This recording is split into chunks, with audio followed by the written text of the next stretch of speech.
is Jennifer Crumbley, case number 222799990FH. Good morning. Good morning. Karen McDonald on behalf of the people. Thank you, Mark Keys, on behalf of people. Governor David Williams on behalf of the people.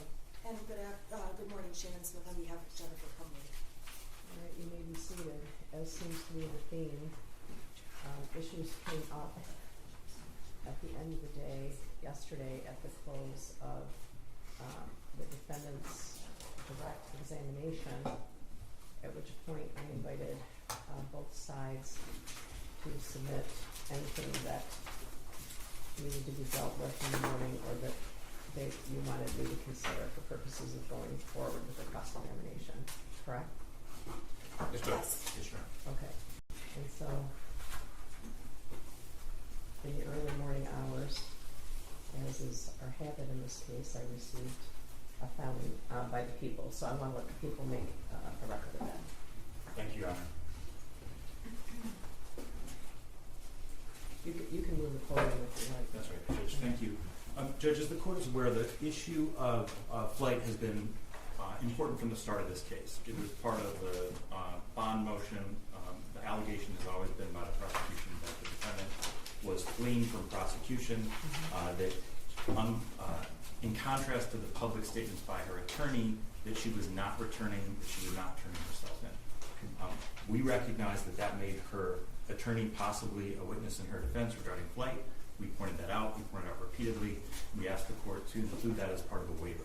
She consistently waived her right to have her attorney act as a witness on her behalf.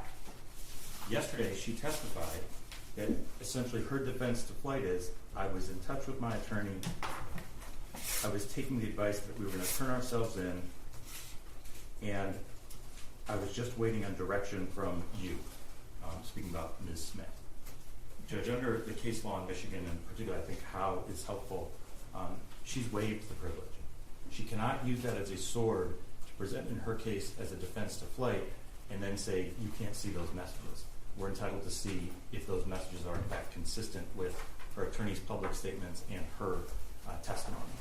What we've done is had the officer in charge have another member of his team pull out those messages, put them in a sealed envelope, and bring them to court today. And we'd like, they're short, Judge. I think there's a total of 23 messages. And what we'd like the court to do is review those and determine whether the court believes that they are relevant to the issue of flight and whether the defendants were turning themselves in.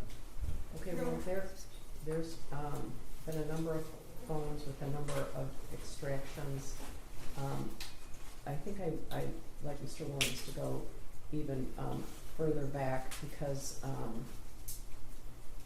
there was this people's notice about assertion of privilege, correct? Yes, Your Honor. Okay, so can you describe that for the record? Judge, so what happened was we had a total of This was before the trial. Yes, Your Honor. Okay. I raised it with the court on January 12th, I believe. It might have been the evening of the 11th when, frankly, I personally was reviewing files in preparation for trial. What we have is 6 cell phones. They were all extracted, downloaded into a program called Cellbrite so that we could review the evidence on those phones. Okay, 4 of those were in the possession of the defendants and 1 was the shooter's. Is yes, that correct? Judge, what we have is we have their 2 phones that were seized from them right after the shooting. Correct. And they were found with 4 phones, that's 6, and there's also the shooter's phone. Okay. So the total of 7, 6 associated with the defendant. We were and so in reviewing those, when we determined that there were potentially communications between counsel and the defendant back at the beginning of the case, those were stripped out by the sheriff's office. So we would not see those, would not have access to them, would not come across them. Okay. When I was reviewing photos that day, I was looking for a particular photo.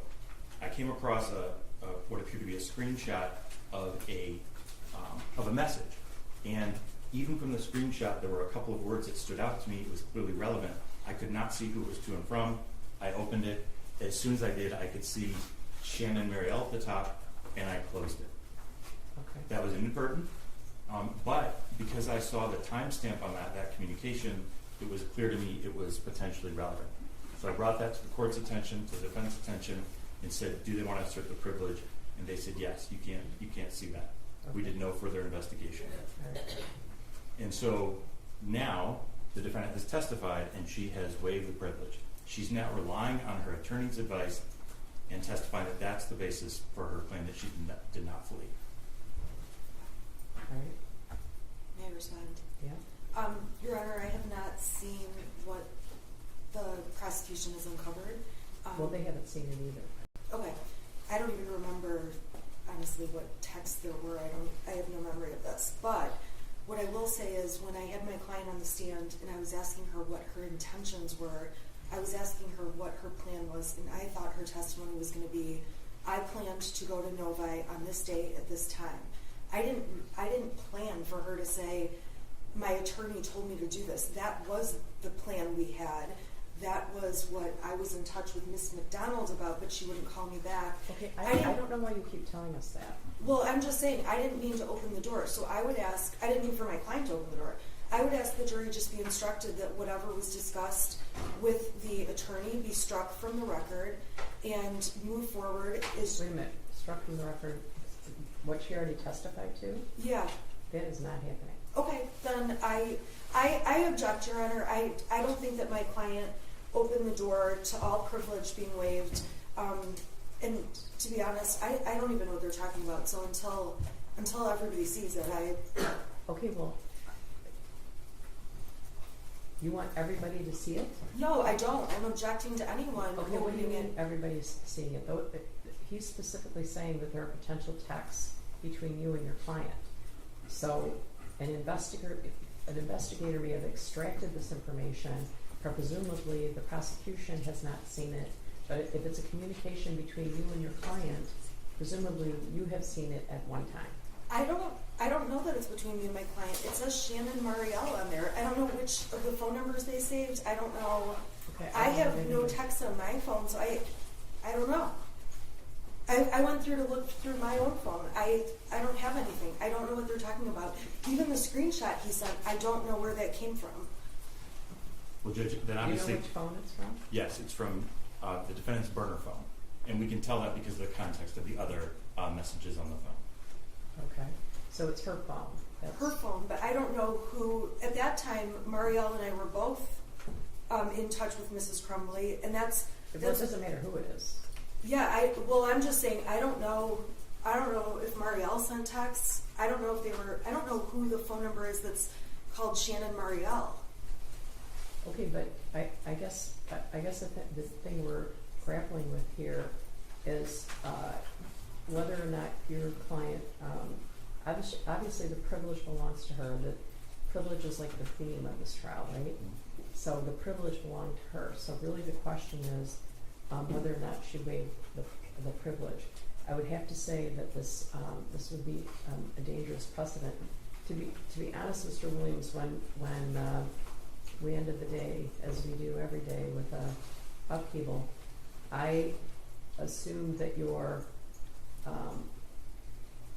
concerns were the fact that she testified that she went to bed at 11 o'clock, took 4 Xanax, and then was later asked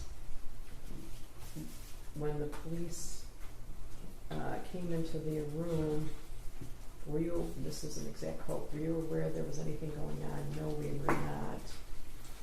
And and that would have been at 1:30 in the morning per the body cam. So I thought that's what your concerns were directed at. So, Judge, I think the testimony was there were a swarm of officers on scene by 11:16 a.m.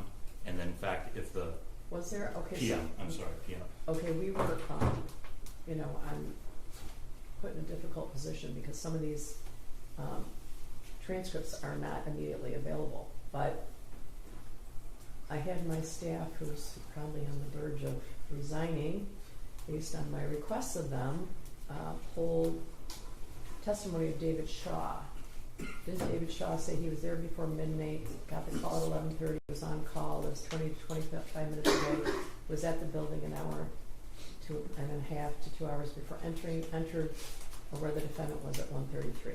So, Judge, Mr. Kirtley testified that he called 911, that was at 10:43 p.m., that there were officers on the scene within 5 to 10 minutes, and then as soon as they found the license plate, there were swarms of officers. That is what happened. I'm not sure about the other testimony. What time was the first officer on the scene? before 11. It was someone before Mr. Shaw. Yes. Oh, okay, so I told the wrong officer. What's his name? Kirkman? May I just, so Corporal Shaw was a member of the Detroit SWAT team, so he Oh, was he was a recalled. SWAT, okay. That's right, Judge. So he was recalled once officers were already on scene and set up a perimeter. Okay. The testimony that came in through Mr. Kirkley, the individual who called 911, was that he called 911 at 10:43. Then we watched the video where he walked into the building. At the end of the video, you see the two Detroit police officers pulling up on scene shortly before 11 o'clock. His testimony was that he met with them, and then there were swarms and swarms of officers. Okay. And so, Judge, it's relevant just in the fact that the defendant is texting anyone at 11:16 p.m., but it's especially relevant that she's commenting on her status and now saying, the reason I didn't give myself up was because my attorney told me not to. Well, I already agreed with Mr. Keast last night that he would, I guess the theme is you can't use your shield as a sword. Yes. So I already agreed with Mr. Keast yesterday that he could ask the defendant, you said that you were asleep by 11 o'clock. Yeah. Isn't it true that you were texting your lawyer as of 11:16? So that's already a ruling of this court. The question now is whether or not I'm willing to go farther than that based on the privilege and the dangerous precedent. But Judge, I think the case law is clear. The defendant didn't have to testify and she did not have to rely on her attorney. I also think Ms. Smith's argument that she was just going to say she was going to Novi, well, she would not have known that on her own. That was clearly information she got from her attorney. So what she wants to say is, Judge, I didn't know what to do. I was relying on my attorney. I wasn't fleeing. And the question is that in fact what she had been told, or was she doing that on her own? We'll only know that if the court reviews these messages in camera. It doesn't mean they're admissible. What it means is the court will determine if they're possibly relevant, let us see them, and then of course we'd have a discussion or a ruling on whether or not they're actually admissible. okay, what did you say? I've seen some of the extractions, piles of extractions from here. So I guess I don't know what you'd be referring to. I don't know that I'm willing to do that. That sets a dangerous precedent. Judge, I don't think it does to do it in camera. Privileges can be waived. And I this know defendant privileges has can be waived. It's a theme of the trial. But the problem is then I'm making a determination about what's in and what's out in the middle of the trial, right? And No. and potentially invading her privileged communication with her lawyer. Judge, I'm not asking the court to make a call whether it's in or it's out. I'm asking the court to simply look at it and see if it goes to the issue of flight, then allow us to see it, and then there would obviously be an argument of whether it's relevant and admissible. Okay, you're asking me to review it and see if it goes to the issue of flight. Yes, Your Honor. Okay, because that's another thing that I was thinking about. What if she makes some admissions to her lawyer about this case? Those then, Judge, if they're just about the case, we would not be entitled to see those. Okay. All right, what else, Ms. Smith? What else? I have nothing further, Your Honor. My client does not waive privilege. That's the position she's taking. So whatever the court says. The question is whether she waived it on the stand. What were her exact words? Judge, she said, the question was, Ms. Smith, all right, so what, okay, so you know you're charged, which by the way, Judge, they knew they were charged. They suspected they were being charged on December 1st. There are text messages not to their attorney on December 3rd at 11:30 a.m. saying we have been charged. So she knew she'd been charged. Ms. Smith said, so you know you're charged and you know they want you. What was your plan at that point? Well, I was in touch with my attorney, Ms. Smith, me, you, the answer, Ms. Crumbley, you. And I was taking your advice that we're going to turn ourselves in. And then further on, Ms. Smith, okay, ultimately on the night of the 3rd, were you aware on Friday afternoon if you could go into court that afternoon? What was your awareness? Defendant, I was not aware that we could go into court that afternoon. I was just waiting on direction from you. All right, I'm going to take a brief recess. All rise.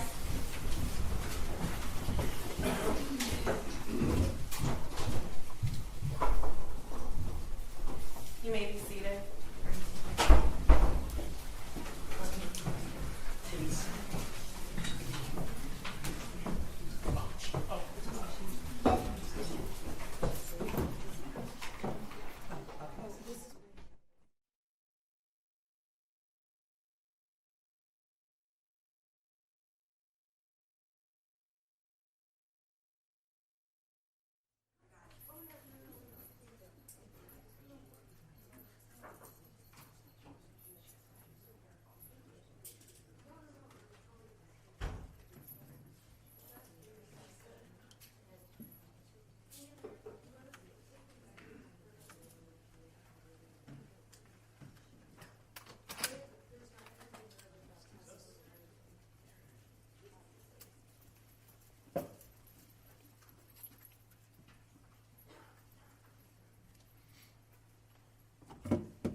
Jennifer Crumbley, case number 222799990 FH.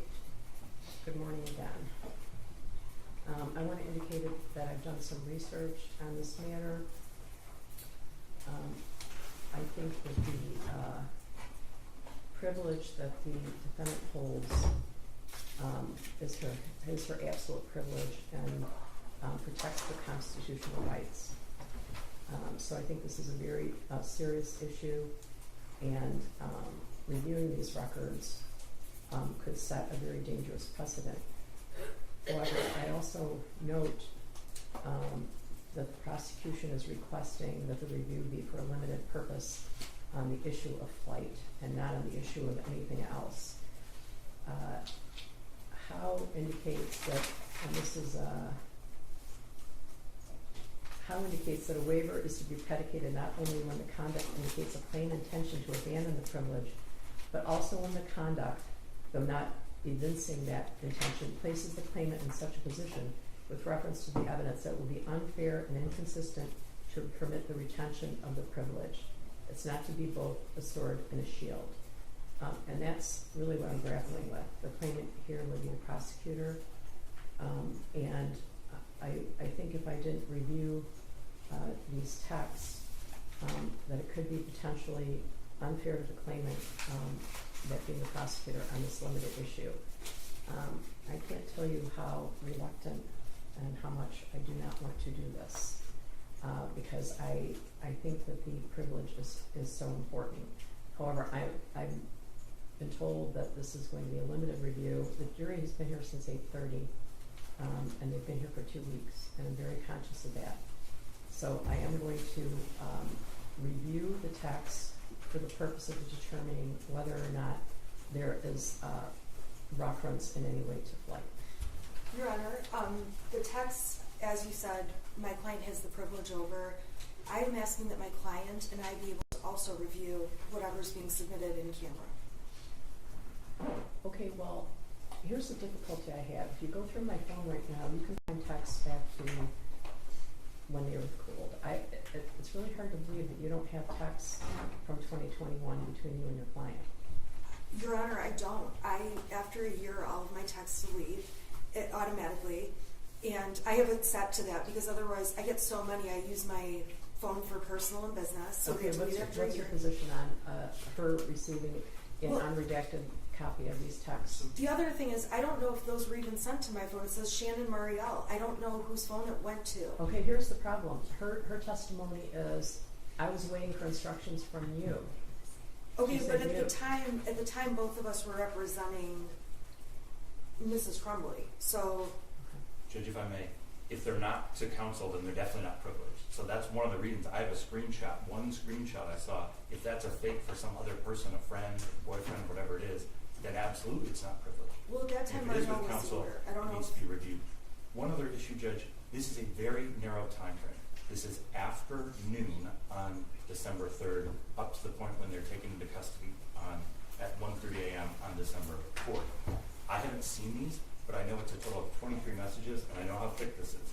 So this is a very, very limited number of messages. What is your position on Ms. Smith receiving an unredacted copy? I have no problem with that. I think, Judge, she probably got it in the Cellbrate reports before they were stripped out for us, yeah. but I don't know for sure. I have no problem with her getting a copy But from the court. that's a good point. Even though they extracted any privileged communication between the defendants and their counsel from these texts, you and Ms. Lehman did receive an extraction that included attorney-client communication. So I believe you are in receipt of these and have been for 2 years. I don't believe that's true. I've never seen these, but I don't believe that's true. I believe I received the Cellbrate data that the prosecution has been using throughout this case. I don't believe I received a copy that included my communications. I believe they were stripped out before I got them. Judge, it is possible that they were stripped out before they were provided. I want to be careful that I don't misrepresent. I do know that the screenshot would have been in there because that's what we saw in our version. Okay, so at a minimum, the screenshot Yes. would have been provided. Okay, to me, the screenshot is now on the table for sure. Yeah. Because I guess I should say that because of what happened the week before the trial, they're aware that the prosecution is aware of that communication. So at a minimum, the 2-word Thank you, Judge. text is coming in. Okay, so I'm going to have a copy made for Ms. Smith of these texts. You don't have any objection to I that? don't, Judge. All right, and I'm going to review them and determine whether or not any of those texts are relevant on the issue of flight alone. Thank you, Judge. May I approach your clerk? Yes, all right. Okay, and if you're correct that they're brief, I will be brief. The jury's waiting for us, okay? All rise.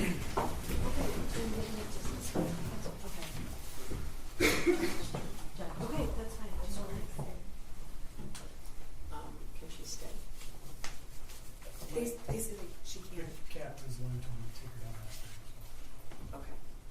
Thank you. You may be seated.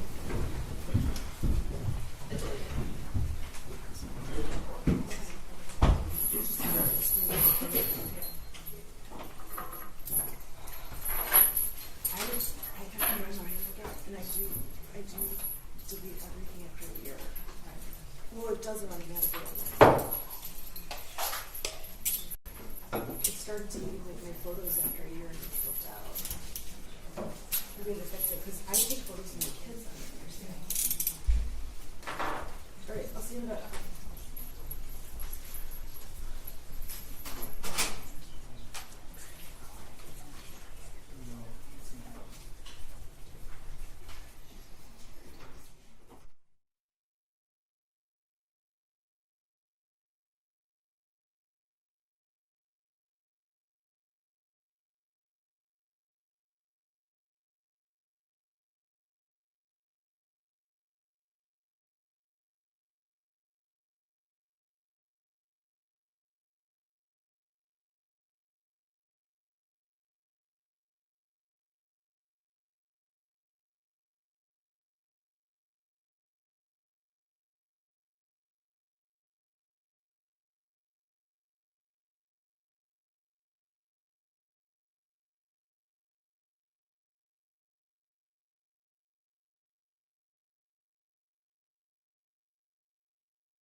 see where you want to go. Like here, like, oh, don't go to this place, go to here, then circle and cross out. And you knew the before you went.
All right.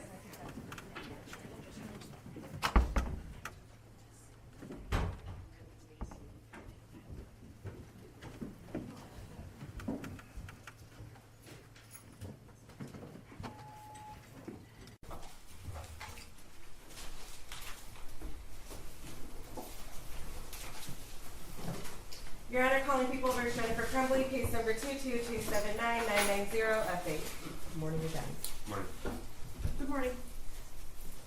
I have reviewed the extraction provided by the Local County Sheriff's Department and the sealed envelope to the prosecutor. I reviewed all the text. I made a copy for Ms. Smith.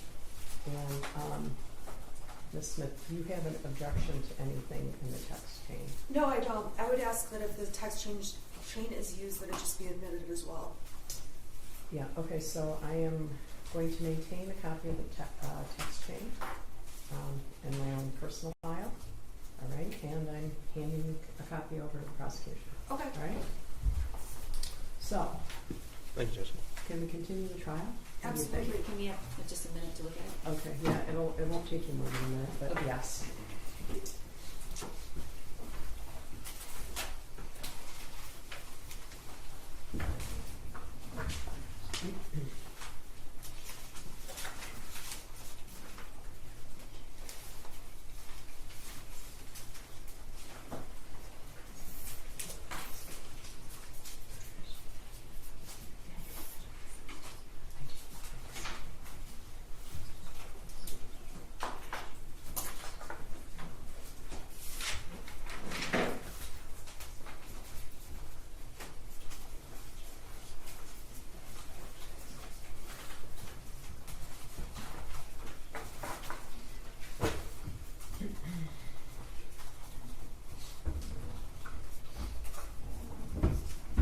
John, will you step out in the hall briefly, please? Okay, so could I have Ms. Crumbley to take the stand?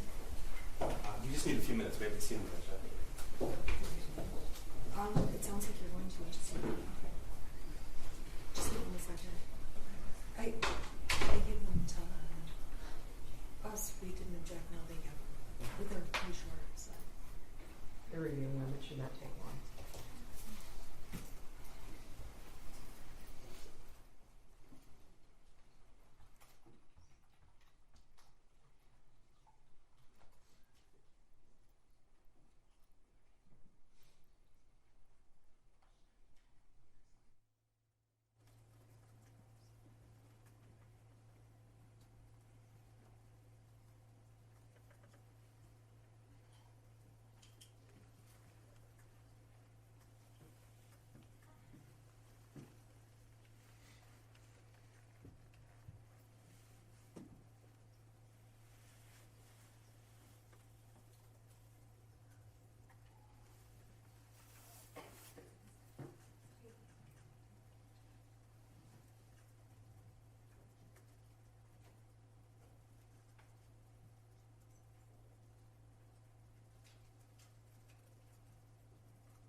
So I know you think that we all went out to breakfast this morning.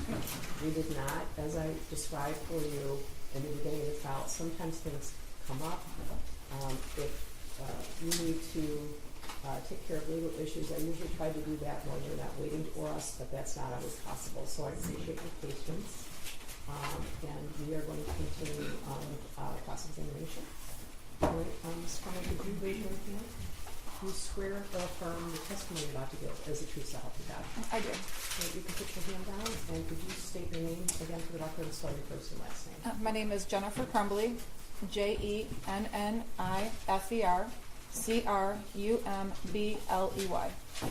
Go ahead, prosecutor. Thank you. Mrs. Crumbley, I'd like to talk to you about your vigilance as a parent. But before I do, I want to make sure that you understood the oath that you just took. I do. Okay, you understand that you took the stand under oath and you have to tell the truth? I do. You understand that was the rules yesterday as well? Correct. All right, we're going to come back to that. Now, you have been described by your attorney as a hyper-vigilant parent. Correct. Okay, do you agree with that? I do. In fact, you called yourself a helicopter parent before. Yes, I was. So you told us you spent a lot of family time together. We did. Now, I'd like to talk to you about what your digital footprint shows, Okay. what the evidence on your phone shows. Okay. Now, it's true, you agree with me, that having horses is quite a time-consuming hobby, It can be. okay? It was for you, It can be. and that's what you said yesterday, Yes. okay? And you were at the barn for between 3 and 5 times a week? More like 3 times a week. 3 times a week Yeah. for a couple hours a trip? Correct. Okay. It's also an expensive hobby. It is. So your banking records show that in the year 2021, you spent over $20,000 on the horses. Is that correct? Probably. Okay. And that's not including cash. That's just from Capital One and Flagstar Bank. Correct. In fact, you told a coworker that half of your salary basically goes to the horses. I might have, yes. Now, except on rare occasion, you didn't bring your son with you to the barn. He was not into horses. I would ask every time I went to the barn, but he didn't want to go. So the answer was no. No. Okay. And at least as far as your horses being boarded with Kira Pennock from June of 2021 to November of 2021, your son never went with you. Is that correct? I think he went once when my in-laws were in town and we met them at the barn. Okay. But there was nothing stopping you from taking him. No, he just didn't want to go. Okay. It's a family atmosphere. It can be. Okay. Like the Halloween party that she had. That was for families. Yeah, most of the kids there are young. Okay. In the winters, you were on ski patrol as well. Correct. Okay.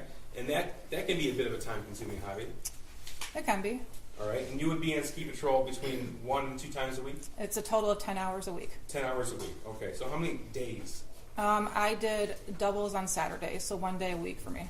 Okay. So you told this jury yesterday, you depicted your affair with Mr. Malash as a one time a week meet up at a Costco parking lot. Is that your testimony? Correct. Okay. But it wasn't just that, was it? Nope. Okay. In fact, there are numerous photographs sent to Mr. Malash. Okay. Yes or no? I'm sure there was. Okay. Numerous messages exchanged with him. Correct. And it wasn't just during the week, Monday through Friday, was it? No. No. In fact, that's what you said yesterday. But in fact, it included trips. There were actual business trips that he met me on. Okay. And it included other individuals. Yes. What's Adult Friend Finder? Where you can go on and meet people who meet certain tastes that you're looking for. This is 429. And you had the app Adult Friend Finder on your phone. I do not believe I had the app. On my Okay. phone. It was found on your phone. Okay, well, I guess it was on my phone. Okay. And there were messages from you to other individuals. Correct. Your Honor, I would object that this is going outside of the scope of the affair with Brian, but I don't think the court's ruling on opening the door was confined to just her extramarital affair with Brian Walsh. Well, I guess with regard to Mr. Malash, I determined that the defense opened the door. I don't know that I determined that the defense opened the door as to other relationships. She depicted herself as having one extramarital affair for about a 6-month period of time, where she met with him one time a week. That was her testimony yesterday. We have evidence to the contrary, and I think it's important. It's gonna get exciting. All right, can It is what it is. all right, well, go ahead, but I won't delve too far okay, yeah, into it, Judge. really, this jury has been here a long time, and I respect your time, Judge. I'll be brief. You might not blush. So, Mrs. Crumbley, I'm sorry, this is not a laughing matter. Mrs. Crumbley, on Adult Friend Finder, we see messages from you in at least of August of 2021, August the 4th, 2021. Okay. Okay, and you don't dispute August the 10th of 2021, No. August the 11th of 2021, No. and more importantly, November 21st, 2021. No. Okay, and more important than that, November the 28th, 2021. No. Okay, you don't dispute that evidence was found on your phone. I don't dispute it. Okay, and you don't dispute that it wasn't just you and Mr. Malash meeting after work hours.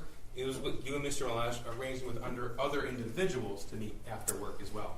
No, I only met with Brian during work hours.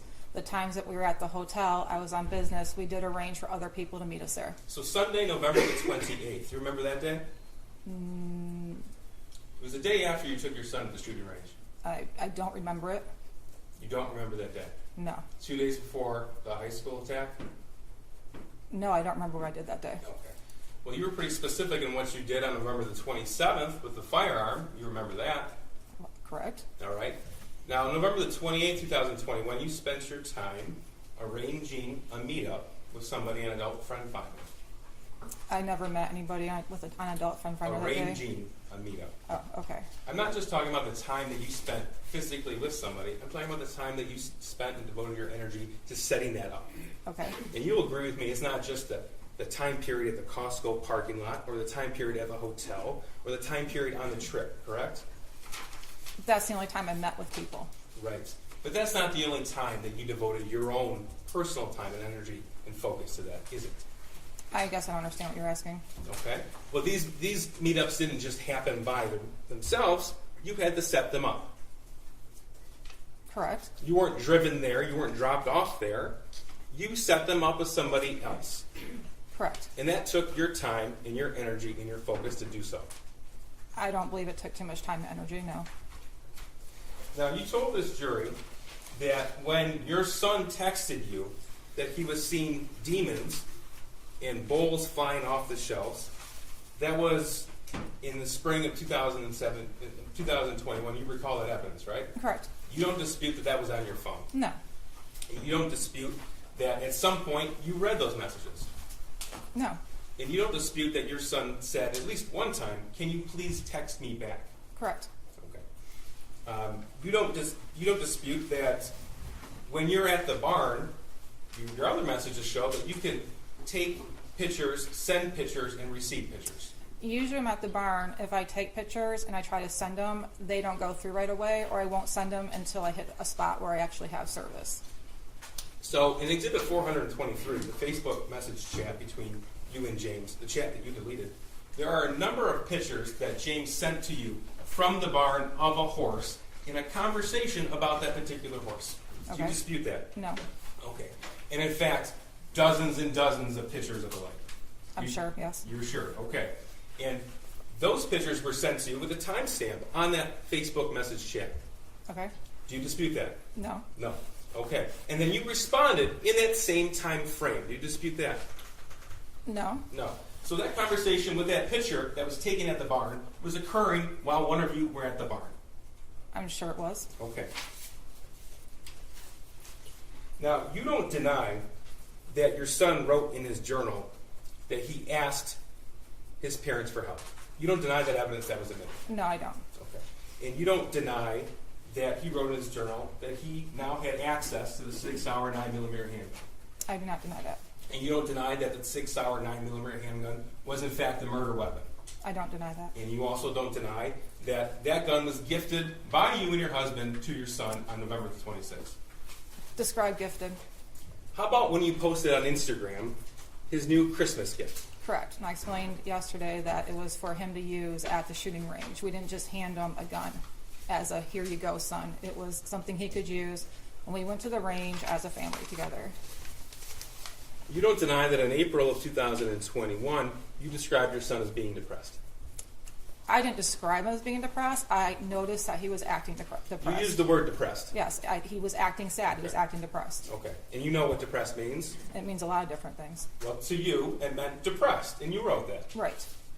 You don't deny in April of 2021, the evidence shows, that your son told his only friend that he had asked you for help. No, I don't deny that. Okay. And you also don't deny that he told his only friend that you laughed at him. I do not deny that. Now, yesterday you told us that you took those messages in the spring of 2021, which, by the way, is at the same time you started your affair with Mr. Malash? Around that time. Okay. So, in the spring of 2021, when you sent those messages, or when you received those messages, you indicated it was messing around. It was. It was messing around. In your mind, messing around. That's what your testimony was. Yes. Okay. Even when he said, "Can you please text me back?" I didn't see his text message, so I didn't text him back. Even when your phone logs show missed calls. Can you ask it again? Even when your phone logs show missed calls from your son in that time period. No. Now, you said yesterday about these messing around texts. You agree with me that there's no indication in any text message, either between you and your son, or any Facebook message between you and your husband, in any of those exhibits, in fact, anywhere on your phone, that indicated that any of those messages were a joke. No, there weren't. There weren't. And we're talking about hundreds of messages between you and your son, and thousands of messages between you and your husband. Correct. And you don't deny that you never once took him to see a therapist or counselor. No, I did not. You did not. Now, you testified that, actually, Mr. Moss testified, that you would meet during work hours, and we've established that it wasn't just confined to work hours, but we're permitted to leave as you please. Correct. Okay. And your boss actually testified that no problem if you needed time off. Correct. If you had a family issue, no problem, you can go. Correct. If you were sick, no problem, stay home. Correct. Okay? In fact, you could work from home on an as-needed basis. Correct. In fact, on November the 30th, you didn't even ask your boss if you could leave. You just told him you were leaving. Correct. And you told him when you were coming back. Correct. And you told him when you were coming back after receiving a phone call from the school asking for an immediate meeting. Correct. Because that was at, 10:05 a.m.? Around that. Okay. Now, had you ever been called... Have the CD on, please, Mrs. Williams. Had you ever been called... Yeah, it takes some time for all three of them. Sure, Judge. I have a few more questions I can ask before we get to these. Okay, go ahead. Have you ever been called to the school on an immediate basis before? No. Have you ever been told that your son had suicidal ideation before? I was never told he had suicidal ideation before. Okay, that's your testimony. But you've never been called to the school once for a meeting, "I need to see you now." No. Correct? Okay. So even before you had made it to the school, you had told your boss when you were coming back. Correct. So you had already put a limit on that meeting. Not necessarily. Well, you said, "I'll be back in about an hour." Okay. Right? That's your words. About an hour. Okay, those were your words. Correct.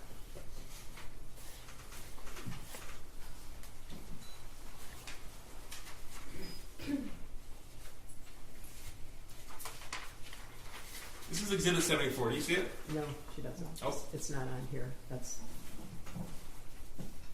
Yeah, it takes a minute. Okay. Is it? Yeah. Can you see it? Yeah. Okay. This was sent to you. So Sean Hawkins called you at 9:24 in the morning, correct? Correct. Okay. You called him back at 9:27. Correct. You had a 5-minute phone call. Correct. And then in that phone call, he texted you the picture with it was drawn out, and he emailed you this original picture. Yeah, he texted me the modified one, and then later emailed me this one. Later as a 9:32. Yeah, like after I asked him for it. You looked at it. I did. Okay. You told us yesterday you found it, I think your quote was, a little concerning. What struck you about this? Originally, when I saw the modified one, I was kind of angry at my son because we had just talked about his missing assignments in geometry and his E the night before. Then when I got this one and opened it, it was concerning. I honestly thought the guy on there was a poor drawing of Batman, the way the thing in the cat. I thought it was a cape. I didn't know. You thought that was a cape? I did. I didn't look at it that closely. closely. What did you think of the gun? I thought it was a gun. Yeah. What about the fact that it is identical to the gun that you got him for Christmas a couple days before?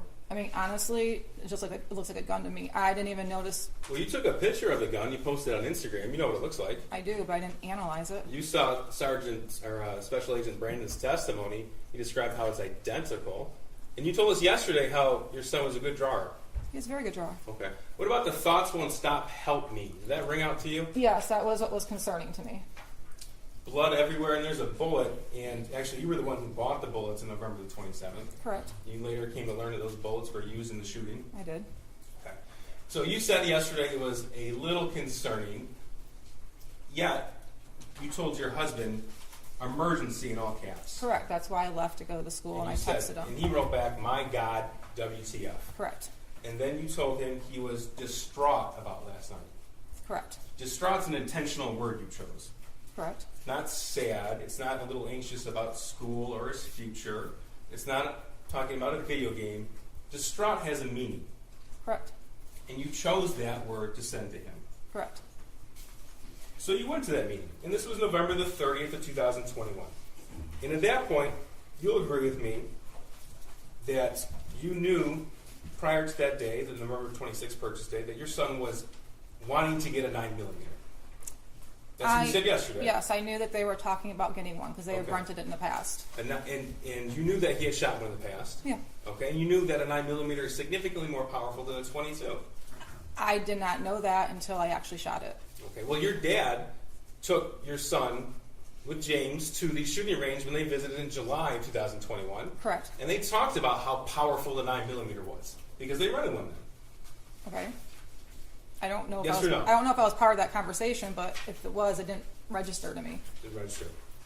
Okay, you knew at the November 30th, 2021 date that your son's friend had been taken without notice to your son. Correct. You said, I'm sorry, incorrect or I said correct? correct. And you knew that when your son's friend was taken, your son was extremely upset.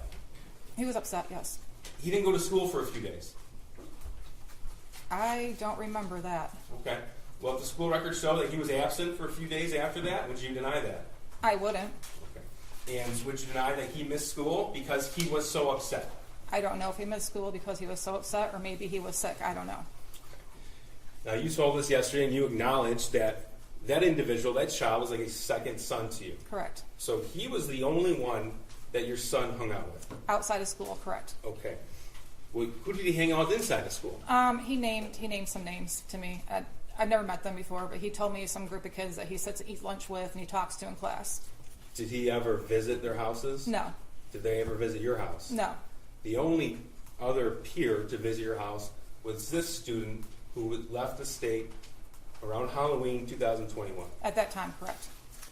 We're talking about that time in October, in September, in at least August, July, June, May, all Of 2021. 2021, correct. 2021, thank you. Now, he left on Halloween, and you knew that your son was planning to hang out with him on Halloween. Yes. Okay? But his friend didn't show. I had texted his friend's mom the day before trying to confirm if he was still coming over. And that's when we found out that he was driven to Wisconsin and taken to that school. Okay, so you're telling us you found out the day before Halloween? Yeah. Okay. Well, that didn't stop you and James from going to a Halloween party at the barn.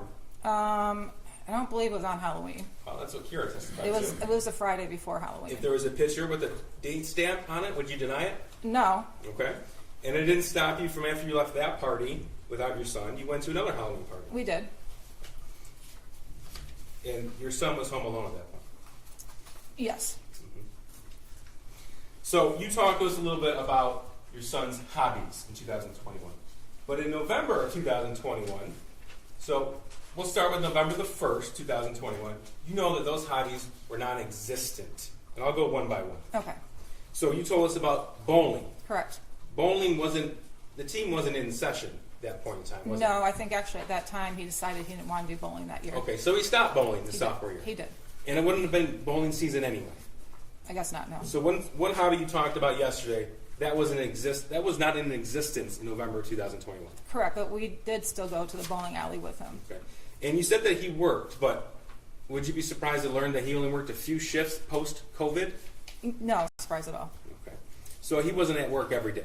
No, he worked Tuesdays and Thursdays and sometimes Saturday mornings. Okay.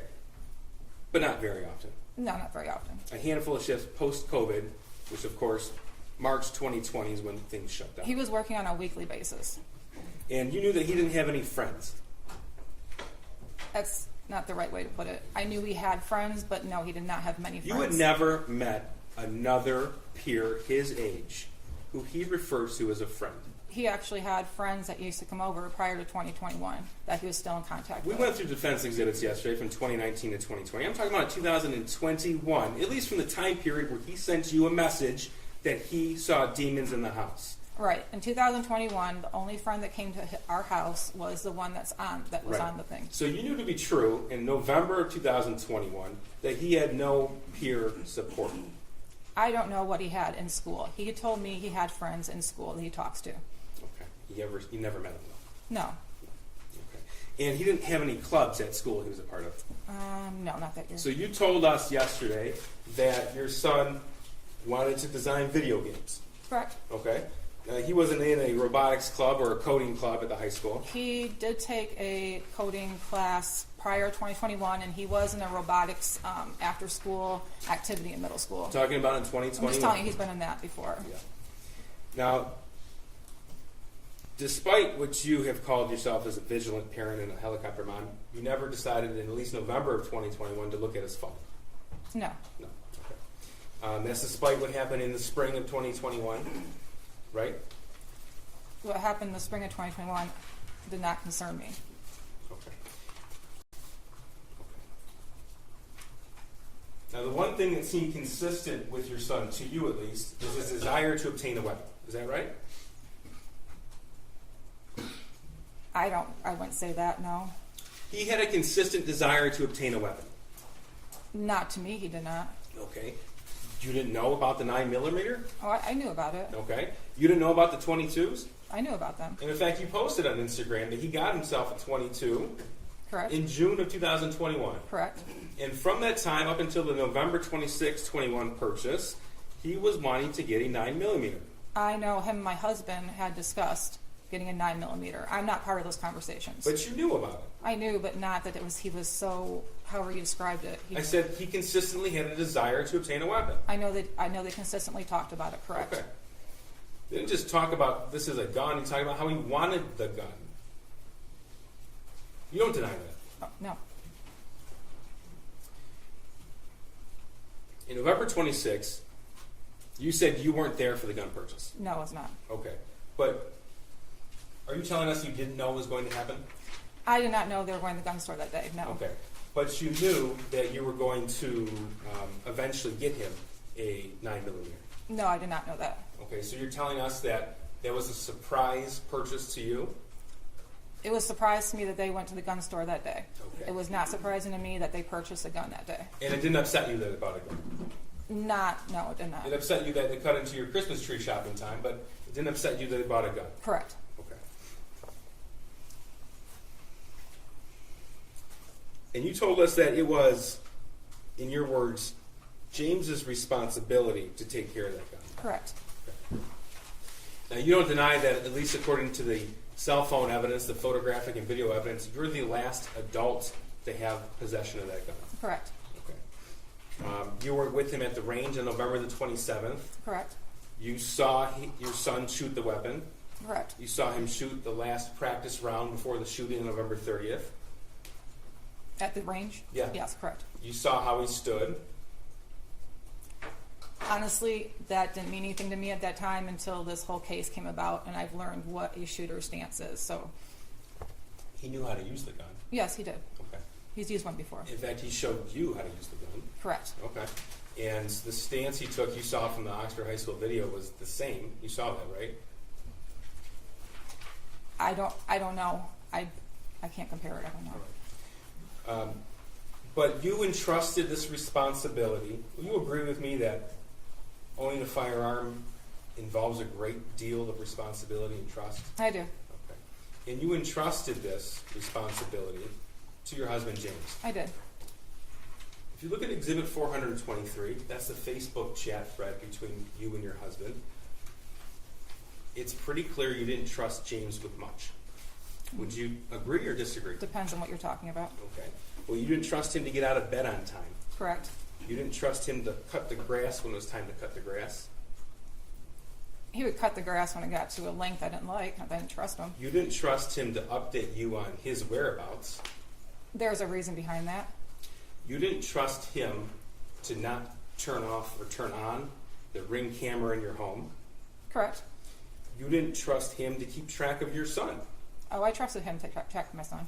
In those messages that we'll see in Exhibit 423, asking him, where is your son, over and over and over again, does that signify trust or distrust to you? That was when my son was walking home from school. Not that I did not trust my husband with my son. Okay. And you didn't really trust your husband to hold down a job. It's not that I didn't trust him to hold down a job. He had a hard time holding down one after COVID. Okay. And in those messages, you are constantly asking him about work, how much money he's making, and what he's doing to obtain employment.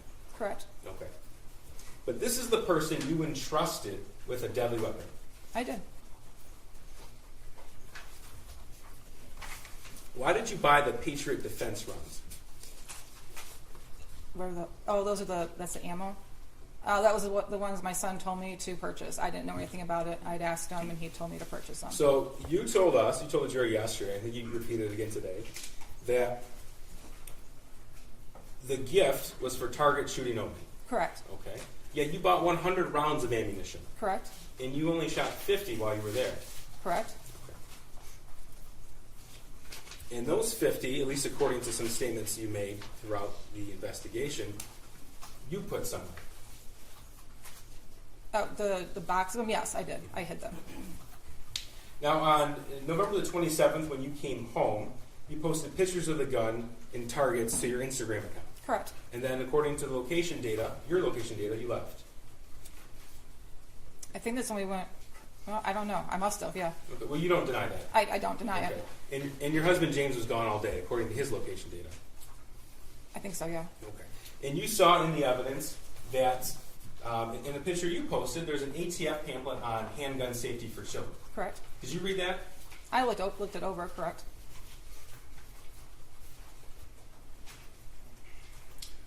Now, on Exhibit 74, here, I want to get back to this meeting for now. Exhibit 74, you don't deny that you could have left work for the day. No, I don't deny that. Okay. And you don't deny that you didn't tell the school officials, Mr. Hopkins and EJAC, about the gun purchase on the 26th. No, we had stated that we went to the shooting range. I went to the shooting range with my son on Saturday. You didn't tell them that you had gotten him that Christmas gift. I didn't think it was relevant, no. You acknowledge that you never told Mr. Hopkins and EJAC that it wasn't just a friend, but it was the only peer that you had ever met and left. I had probably said his best friend.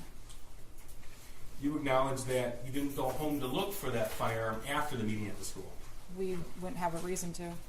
So that the answer is that you acknowledge that? No, I acknowledge that. Okay. And you acknowledge that you had already made plans for the night to go to the barn? Yes, I do. Okay. And you acknowledge that you had the time to stop at your house before you went back to work? I would have, but I didn't have a reason to. Now, you had told us that you had never taken your son to any sort of mental health professional. No. Okay. But you know how to obtain that help. Correct. In fact, you have prescriptions related to that. I do. So it's not that you didn't know who to call or how to call. You didn't. Correct. Correct. Okay. Yesterday you talked a little bit about how you express emotion. Correct. And in fact, and then counsel asked you about your nerves when you testify. But you're capable of emotion, Yes, I am. right? Okay. And in fact, you had some explosive emotional fights with your husband. What we did. And that was in the home that you shared, Correct. okay? And with your son. We Correct. saw pictures of that home. Correct. And you told us that your son was at an age where he wouldn't text you back, I love you. It wasn't a text me back, I love you. It's like in passing, like, hey, Ethan, good night, I love you. Well, yesterday you told us that your son was at the age where he wouldn't text you back, I love you. Those were your words yesterday. Yeah, but more Okay. or less like just saying it in passing. He Yeah. didn't. He wouldn't say it back. I said good night, Ethan, love you, and he did good night.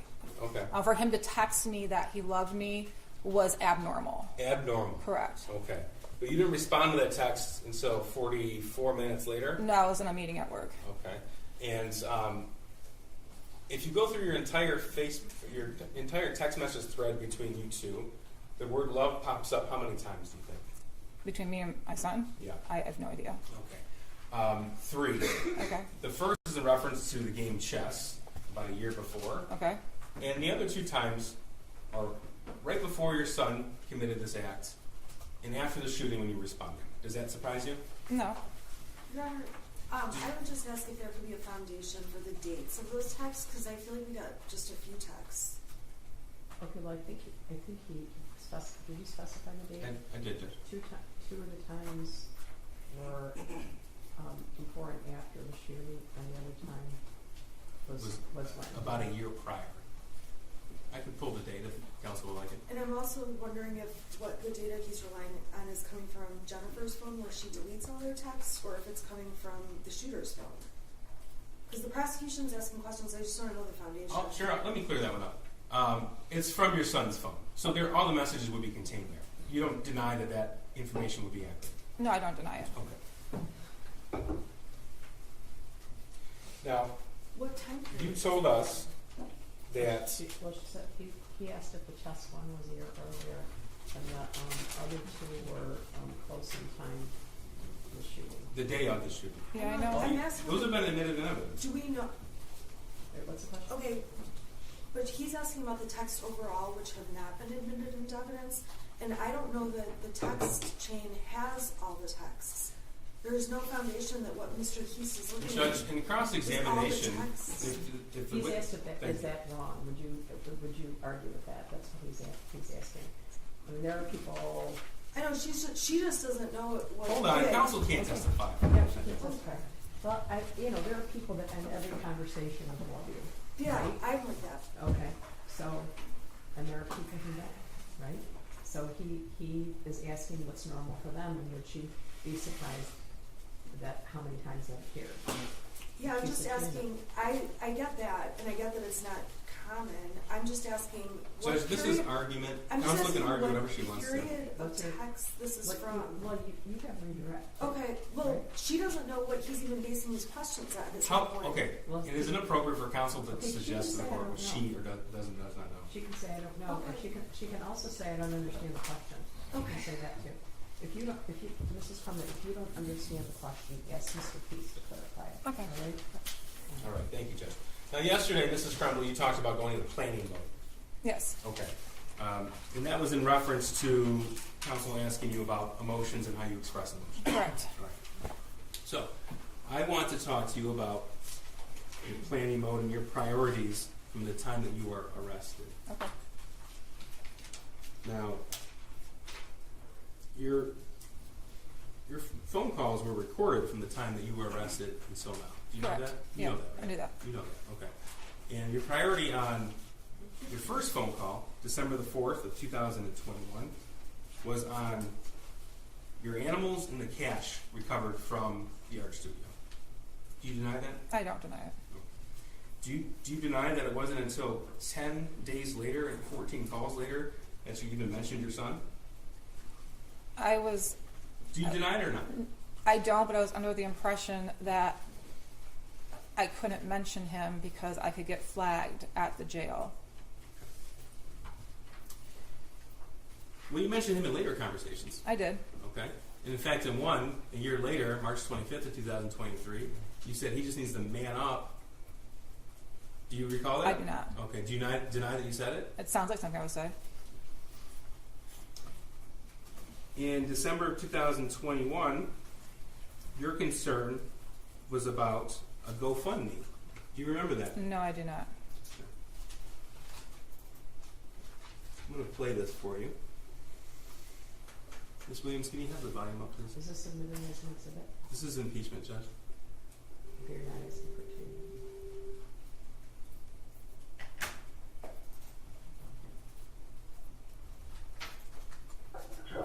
Hey, can you get stuff with the GoFundMe to help like pay for my course report?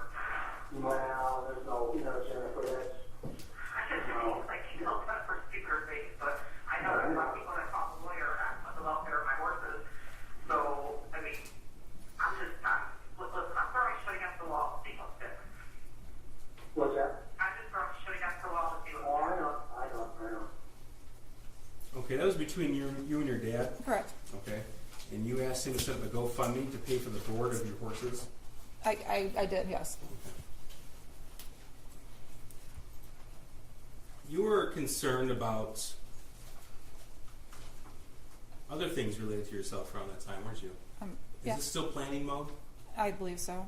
Okay. And you were arrested December the 4th. This is going to be December the 22nd. Okay. Oh, I got a project for Mom. Yeah, okay. Can you have her Google how many calories are in a bologna sandwich with white bread? How many calories in a bologna sandwich with white bread? Yeah, that's American cheese. And what with American cheese? Yeah. You get some mayonnaise on it? No, there's mustard. No, there's not beef mustard. And then peanut butter and jelly on white bread. And peanut butter jelly white bread, okay, so he's looking up bologna right now. Is that what your lunch and dinner is?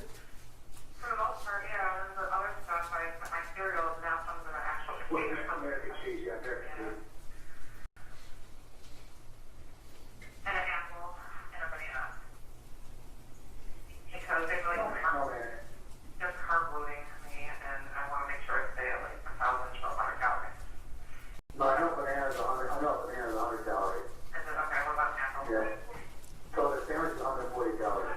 Oh, 240. Okay, I got 300, so that it isn't 600. Yeah. Calories with it. And then peanut butter jelly and white bread. Yep. Still planning mode? Well, I wasn't planning there, no. Okay. Now we're talking about how you describe planning mode. You described that in context to statements you made to the police on November the 30th, 2021. Right? That's the context you use the words planning mode in relation to. Correct. Okay. So you told us that the last phone call on December 31st, that was still you in planning mode. I want to make sure we have an accurate depiction of what that is. Now here's one from January 15th, 2022. No, it's not an issue of that, it's an issue of, that bank seems to be always, they've had issues with their online stuff, and they had issues with, just all kinds of stuff. I don't see how can they like bank these people, it's like, so, but. This is about that child deposit thing. So what? Am I still going to get a deposit of $300? That child thing the government does? I just got, because I lost access. For some reason, I don't know if I told you that, Yeah. I had access, well, I had access basically to view only, and it was hard to see everything on there, but then also I lost access, and then it took me, I lost access like a couple days before Christmas. Yeah. Okay.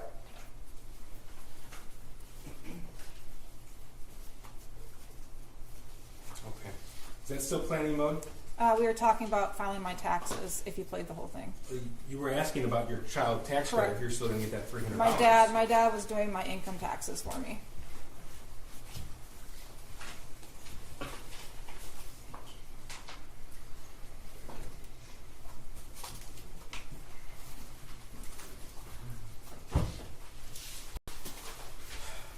Now, when we started, we confirmed that you understood the oath that you just took, Correct. and the same oath you took yesterday. Correct. Okay. And you don't deny that you had $6,000 in cash in your purse the night you were arrested. No. You don't deny that your purse with the cash and 4 cell phones were in a plastic tote. Correct. You don't deny that that plastic tote was contained in a different plastic tote. Correct. You don't deny that your backpack with clothing items was found in a different plastic tote in a different area of that studio. Correct. Okay. And you don't deny that you knew you had been charged with involuntary manslaughter. Correct. In fact, as early as December the 1st, 2021 at 6:10 p.m., you were talking about how you were being charged with involuntary manslaughter. That was what I was being told by a family that was texting me. That's what the charges might be announced as. Correct. Okay, and one is to Mr. Malash. There's a text to your cousin about you are being charged with involuntary manslaughter. You don't deny receiving that. No, no. That's Wednesday, December the 1st. Correct. Right? And you sent your neighbor a message on Wednesday the 1st of 2021, 6:55 p.m., that you were reading, they may charge us. Correct. Okay? And December the 2nd, 2021, you wrote, they're saying involuntary manslaughter. Correct. You don't deny that? No. And of course, you looked at different news articles about that the next day Yeah. and later on that day. And then you texted, after all of these messages and news articles, on December the 2nd, 2021 at 2 p.m., we're fucked. You wrote that to Mr. Malash. Correct. Okay. And then you wrote announcing charges at noon on December the 3rd, 2021 at 8:17 a.m. Correct. And you wrote that to Mr. Malash, you wrote that to Kira, you wrote that to your dad, right? Correct. Okay. So you don't deny any of that? No. Okay. Now you told us yesterday that you popped 4 Xanax? I did. Okay. And your husband popped 4 Xanax? Correct. You said he went to bed about 11 o'clock. It was around that time. Okay. And the evidence that we have admitted show that you set your alarm for 6:30 a.m. and 6:45 a.m. I don't know if it was me who set it, but it was set for that time. Okay. And from the evidence, it shows when it was set too. Correct. Okay. And it was set a little after 11 p.m. Okay, correct. Yes? Okay. So, yesterday you said, I want to say it was after 11 about going to bed. I want to say it was after 11, maybe around 11 o'clock when we finally went to bed. We both unprescribed Xanax for anxiety, and we each took 4 because we knew we were going to turn ourselves in the next day, and we hadn't slept in 4 days, and we just wanted to sleep. The question was, okay, so you each took 4? Your answer, we did. And the next question was, okay, so the next thing, the next piece of evidence we saw that was coming in that art studio, do you recall that? You recall my husband screaming, there's people with guns against interface officers. Question, what were you doing prior to hearing your husband screaming? Answer, we were sleeping. Question, okay, were you aware that there was anything going on? Answer, I was not. Correct. That's your testimony. Correct. Okay. And you know when you say something that isn't true, it's called a lie. Correct. Okay.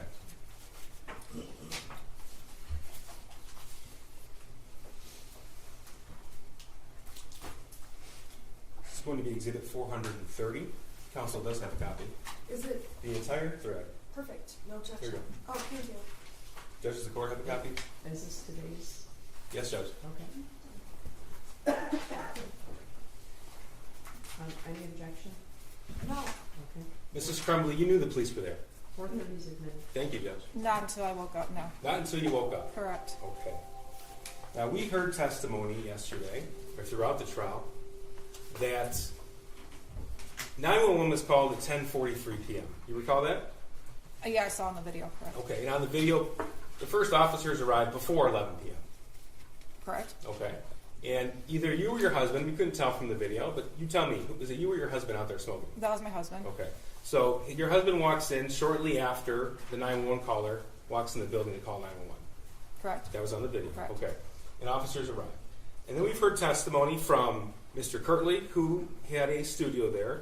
We heard testimony from Sergeant Hendrick, who was in the fugitive apprehension team, as well as Corporal Shaw with the Detroit Police SWAT team, about the amount of officers there. Correct. You recall that? I do. And you recall hearing the testimony that Corporal Shaw's team, their SWAT team, they actually used a 35-pound steel ram to bash in a door at the studio next to where you were at. You recall that testimony? I do. Okay. And your testimony was that you were asleep when the officers arrived. Yes, I was. Okay. But you had an alarm set for 6:30 in the morning on your phone, and that phone was found powered off, hidden in a tote, contained in a different tote, in a place away from the bed. Correct. You don't deny that? No. All right. And there are certain messages in 430. I'm going to go through them with you. This is actually to your attorneys. At the time, you had 2 attorneys.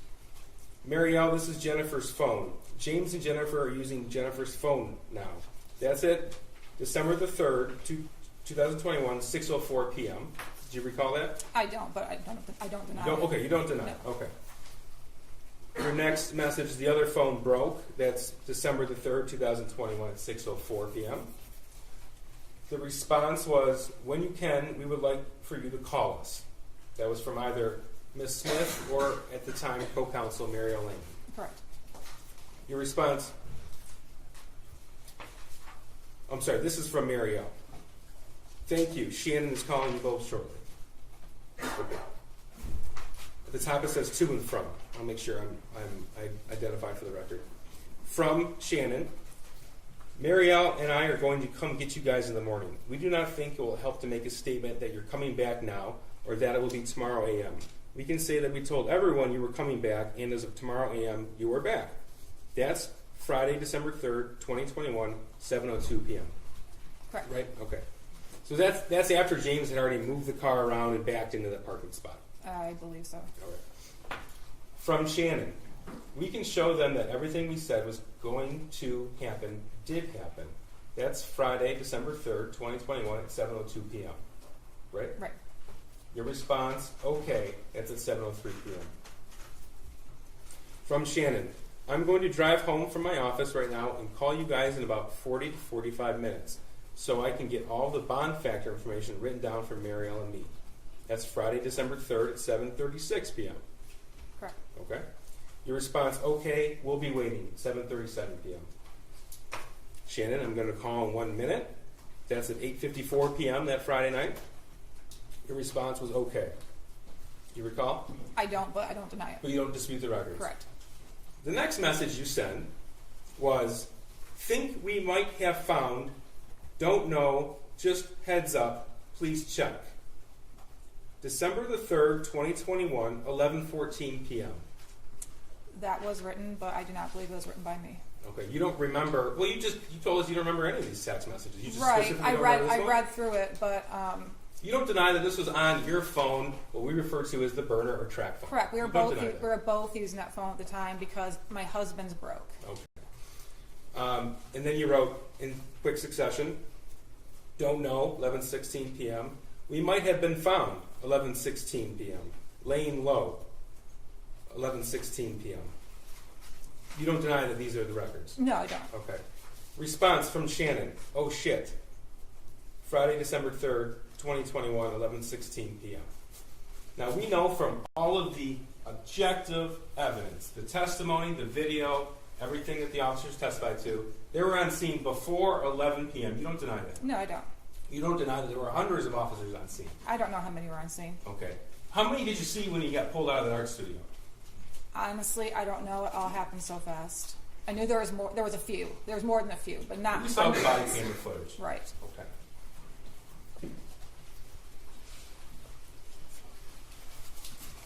I do want to make a point so everyone's aware. This exhibit was just made admissible this morning. Correct. Okay. So we actually just received it this morning, and when you testified yesterday, you didn't know this exhibit was going to come into evidence. Correct. Okay. I want to talk to you now about the night before the shoot. Okay. November the 29th, 2021. You had testified that you got into a fight about grades with your son. Correct. Okay. Is that because you checked Power School? Yes. Okay. During that fight, did you lock your son out of the house? We did not. You don't deny that he was outside of the house? He did walk out of the house. He was upset. Okay. You told us that you took his phone. We did. That's not true, is it? That is true. On We took November the 29th, 2021, your son filmed a 19-minute video while he was outside describing what he was going to do the next day. What time was that taken? 10 o'clock. I don't know if he got it back. I know we took the shooting range away and we took his gun away, so I don't know if he got it back. Okay. Now, all of the times that you were at the barn, there was nothing stopping you other than you told us he didn't want to go. Right? Correct. There's nothing stopping you on November the 30th, 2021 from taking him home. Correct. Nothing stopping you. You know, actually, I want to go back to what you just said. You took his gun away. We took the shooting range away. You said you took his gun away. No, I said we took the shooting range away.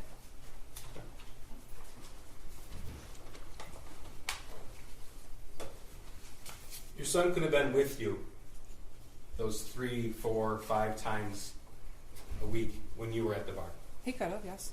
Your son could have been with you on those times when you were with either Mr. Malash or somebody else. No. In the weeknights, he could have been with you after school, after work. I wasn't with Mr. Malash at those times. Okay, the other individuals then. I wasn't with them either at those times. According to the I friend might finder, have messaged people at those times, but I was not with anybody at those times. he could have been with you on the Halloween party. He did not want to go. It was a bunch of little kids. And on November the 30th of 2021 at 12:51 p.m., you could have been with him, I could have, yes. and you didn't. Nope. Nothing further. Redirect. Thank you. Mrs. Crumbley, I just have two areas of questions for you. Mr. Keys played some recordings. Who were you on the phone with in those recordings? And my dad. Okay, so you asked a couple of questions about calories, and then what was the other one? The child tax credit. Okay. How often did you speak with your dad? During the summer, it was every day. Then went back to work. It was just on the weekends. They're both teachers. And how many hours a day do you spend with other people? Sometimes it's none. Sometimes it's when they walk by my cell, I'll talk to them. But I'm locked down 23 hours a day. I get 1 hour out by myself. I talk to my clergy lady weekly, so I see her. Sometimes I talk to the church priest, or I'll talk to my attorney. But it's about the most human contact I get. So I guess one of my questions is, when you do talk to people, you talk about, are there more conversations than just those? Right, there are. Okay. And then that night on December 3rd, going into the 4th, after 11, there was one phone being used, is that right? Correct. Whose phone was being used? It was my burner phone. Who was using the phone? My husband was using the phone. Okay, were you also using it? No, I was using my other phone. So he started using my burner phone. I used the one with our regular phone number to do anything on. Okay, so these messages are from the burner phone. Correct. To myself and Mario. Correct. So the ones after 11 o'clock, so at 11:17 or whenever these texts came in, what were you doing? When I saw the video of my husband going to the car and having a cigarette, I knew I was probably sleeping at that time, because I did not like us not being together after what happened to us on the 30th when the police came to our house. So if he went out to have a cigarette, it was without me, it was most likely because I was asleep. Okay, when guns were in your face and we saw that on the video, before that, had you been asleep? Yes. Are you absolutely sure about that? I'm positive. Okay, I have no further questions. Thank you. I'm going to excuse you for about 10 minutes and we'll see where we're headed. Okay? All rise for the jury.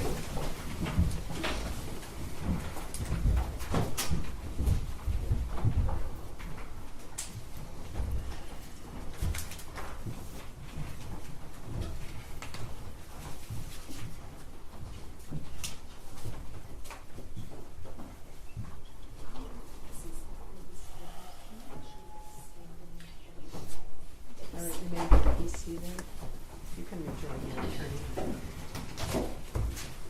Okay, so tell me what's happening now. Can I have just a moment with my client? Sure.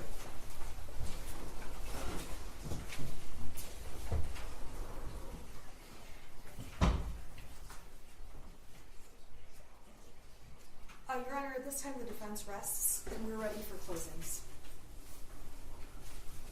Great. We are not at this point, we would need at least a 30-minute. Counsel said she had 2 other witnesses today, but we can be ready in 30 minutes. It was Mrs. Crumbley's parents, and those were very short witnesses, so. Well, that's fine, but I wouldn't know how long they are. I just, Okay. she said there were 2 more other I witnesses. don't have an objection to them having 30 minutes, I'm just saying we're ready to go to closing, which is good news. I'm not surprised because she was planning on resting, but she didn't tell us that, which is fine. But her client just testified to some things that we really do want to incorporate into our closing. So. Okay, well, that raises a couple of questions. One, okay, so you rest. Are you calling anyone in your level? that's what I want to speak with the prosecutor One about, Judge. moment. In light of, Hold on. sorry. Okay. I'm so sorry. This is a lot. Okay, well, do you guys want to break to just... If Yes. we could, Judge. Okay, do. so they have a right to rebuttal, so I'm going to... Okay, things are changing a lot, sorry. Okay, so I'm going to allow them to have that discussion. Okay. But as I indicated yesterday, I think that we've been back and forth on jury instructions, and I submitted to you, I don't know, about 5 days before the trial, what I believe would be the final instructions after consultation with you, and there might be some fill-ins, there might be some things, so I need to know what those are. I make the attorneys sign in law that they agree to before closing, so. Your Honor, just so I can make sure I have the absolutely most updated copy, Ashley, would you email it to me? Okay, Yeah, we can email it to you a week and a half ago, but I we just, have I have it. so many files, We I have just it. want to make sure that I'm looking at the right one. We- And I think we do have it. I think we're actually good on those, so. I I can thought before we started we agreed upon the instructions. I recall that. Oh, we The first did, day. but you know, sometimes, I just need to double check we pull out, like defendant not testifying, Right. like the simple things. yeah, some small things, can change, okay? So, did you get it?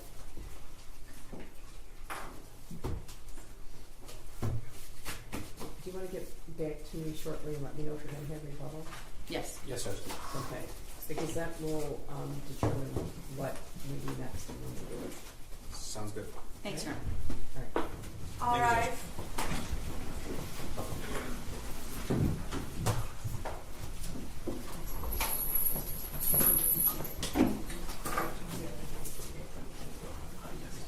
Can you please be seated?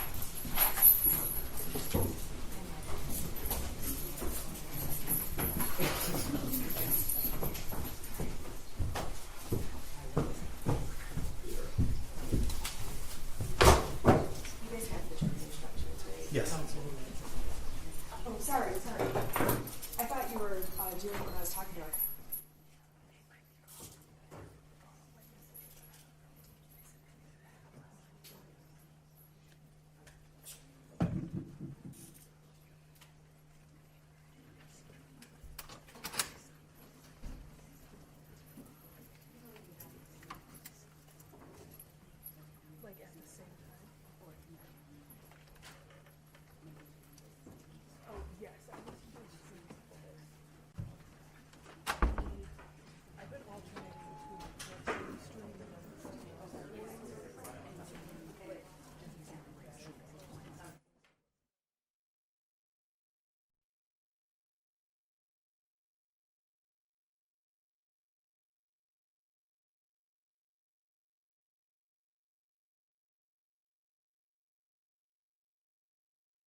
Kate.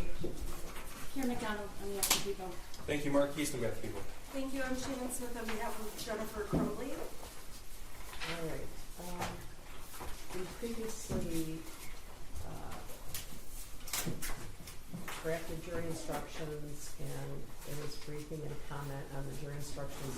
And I think it was about 2 weeks ago that I emailed a set of final jury instructions that I believe both sides agreed to. Yes. But I just want to briefly go over the instructions that we're giving, find out if there's any fill-ins, and then we'll have a final set of jury instructions. I'll provide these to the jury, Thank okay? you, So we're gonna give 3.1, 3.2.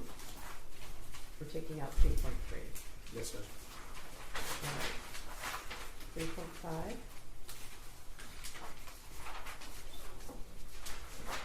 3.6.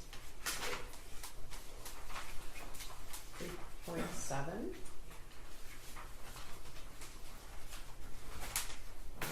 3.10. 4.1. 4.3. 4.4. 4.5. We don't need any fill-ins there, that's general. Yes, sir. Right, okay. 4.5, 4.7. We have not read the stipulations to the jury. You I don't guys- know if we plan to. On the keeper record stuff, do we need to? The things that were the subject of stipulations had been admitted. They've already been admitted, so I don't believe it's necessary to. Yeah. I didn't know if the court wanted them on the record or. It doesn't matter to me. Normally, it's advantageous for stipulations to be read into the record, for example, in civil cases with large amounts of exhibits. But if the exhibits that were the subject of the stipulation are admitted anyway, it's probably not necessary. Can you Yeah, give these us- are just keeper of records, chain of custody. I don't think we need to. If there's anything that was not admitted as an exhibit, there's no stipulation that doesn't involve an unadmitted exhibit, right? Correct. Let me Actually, confirm. I'm not sure about Okay. that. Okay, so anyway, 4.7, 5.2, 5.3. What about 5.8A? I don't think that was No. used Out? at all. Out, right? Oh, Yeah. Thank you, Judge. Okay, 5.8A is out. 5.10 needs to be amended. Oh, okay. Detective Wagorowski was an expert, but I don't believe there were any other experts admitted, were there? No, the two medical examiners did not testify. Sean and Brian, Pacris and Brian are out. Yes, sir. We stipulated to their autopsy Right. reports. So it's just Wagorowski, correct? Yes, Judge. All right. 5.11, 16.10. There's several of those. As to count one, 16.10 as to count two. That's involuntary manslaughter. Instruction 16.10 as to count three. 16.10 as to count four. There's a unanimity instruction that is based on and adapted from 20.30A non-standard civil jury instructions, and the parties agree to that instruction. Yes, sir. Correct? Yes, Yes. Judge. Okay. 16.13 involuntary manslaughter, failure to perform legal duty. As to count one, 16.13 as to count two. 16.13 as to count three. 16.13 as to count four. 16.15 as to count 16.15. Just one instruction for 1615. Say it again. Just one instruction for Yeah. 1615. I was trying to see. I think there were some things added. There was a foreseeability excerpt Yes, that was Judge. agreed upon. Yes, Judge. Yes. Okay. Yep, yeah. That's non-standard but agreed to by both sides. 16.18 gross negligence. There's an instruction about not using the shooter's name. Maybe I should get rid of that one. 3.11 deliberations and verdict. Yes. 3.13, which is possible penalty. 3.14, communication with the court. 3.15, exhibits. 3.16, written or electronically recorded instructions in the jury room. 3.20, single defendant, multiple counts, more than one wrongful act. 3.23 with regard to the verdict form, and then there's the verdict form that's standard, right? Yes, Judge. We have obtained a computer that would accommodate the thumb drives that's going to be in the jury room. Anything else you can think of? I don't think so. Your Honor, I don't have a thumb drive with mine. I just have mine. I just have a Okay. hard copy. Oh, that's good. We'll send it all in. Okay. Thank you. Anything else? We're gonna make those minor amendments. Anything else at this time? No, No. Judge. I don't think so, Judge. Okay, so we'll be back in about, well, we're gonna take her back down, aren't they? Okay. You're gonna take her back down, and I'm gonna ask him to bring her right back up, right? It won't take long to do. Okay, yeah, the jury instructions are ready. I think I'm gonna give you each copy of the jury instructions just to be sure that we've done it accurately, all right? And these will be the instructions that go in with the jury as well. Thank you, Judge. Okay. At the moment, after closings, I'm going to eventually instruct them. I am going to have all 17 come back on play, right? Does that make sense to you? I think we'll get through closings and they could start deliberating. I'm concerned about that. Are you not concerned about that? No, Judge. You want to approach?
Well, if you can all right, do you want me to bring the jury in now?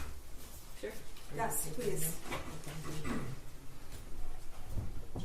Okay. One moment, we're just waiting, having some, Just take 1 second to set things up, Judge. Right. Ms. Williams is going to print a copy of the jury instructions for you, just to be sure. All right? what's that? We're going to print a set of the jury Oh, sure. instructions, and then we can review those just to be sure that they're accurate before I send them in. 5.88 comes out. 3.3 comes out. Yeah. And then the expert witness is only one drop, the other two are not going to come out. Yeah.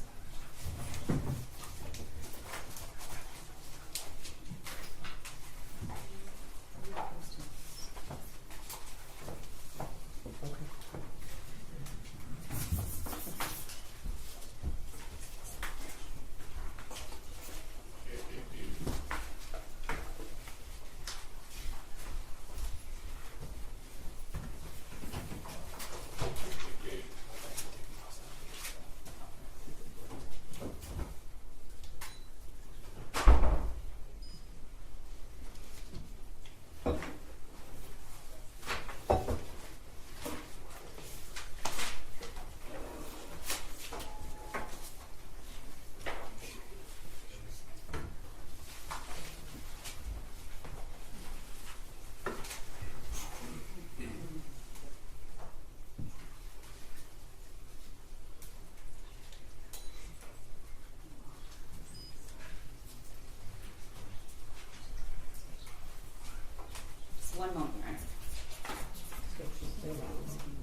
seated.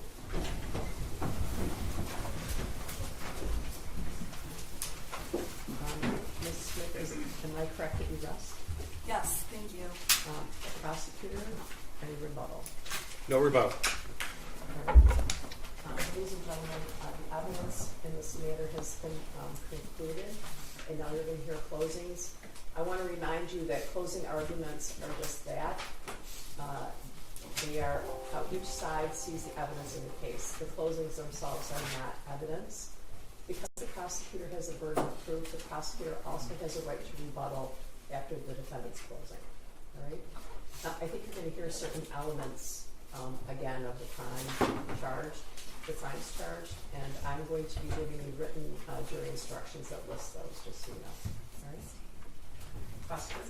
Just 1 minute.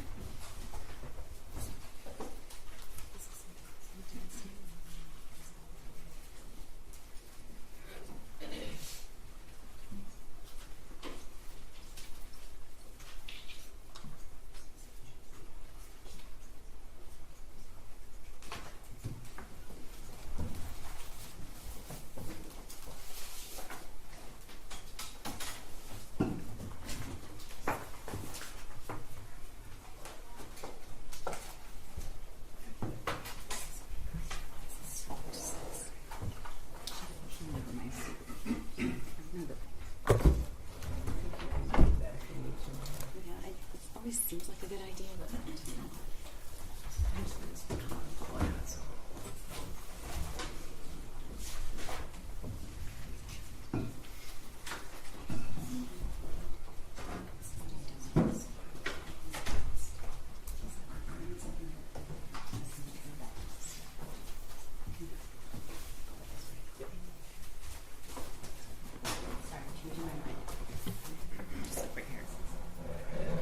This is forward pretty far.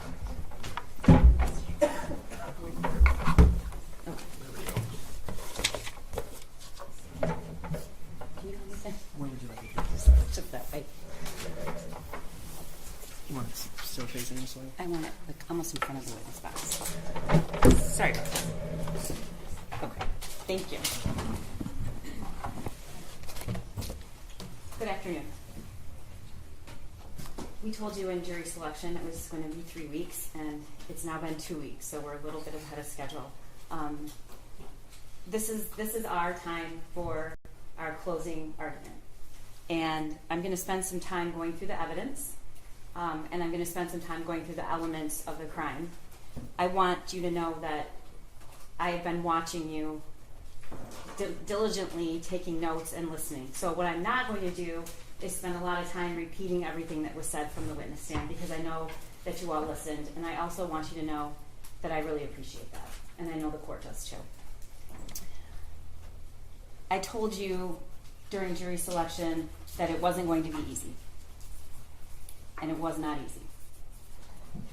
Listening and watching and thinking about 4 young kids being gunned down in their school is not easy. You listen to every witness, you examine the evidence, and I suspect that many of you feel the way that we do, that it's difficult. But we owe it to the victims and their families to say what really happened. And you've listened and you've done that. In our system of justice, we have different roles to play, and each role is different. There are people who think it's the prosecutor's job to convict people. I don't think that's the prosecutor's job. I think my job and our job is to present the evidence and the facts and tell you the truth. And telling the truth sometimes means showing you things none of us want to see, some of us don't agree with, some of us don't like. But I believe that that's my job. We don't pick or choose the very best things, because I believe that you should have the truth. And I believe that it's not my job, nor is it right, to sanitize what happened in that school that day. Because if we don't tell you exactly what happened, then you don't know all the facts, and you don't know what the truth is.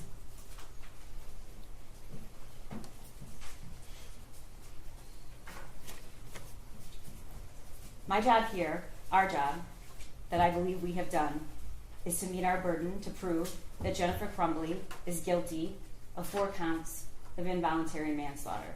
The burden is high. I told you that during jury selection, but we embrace it. And I believe that we have met that burden.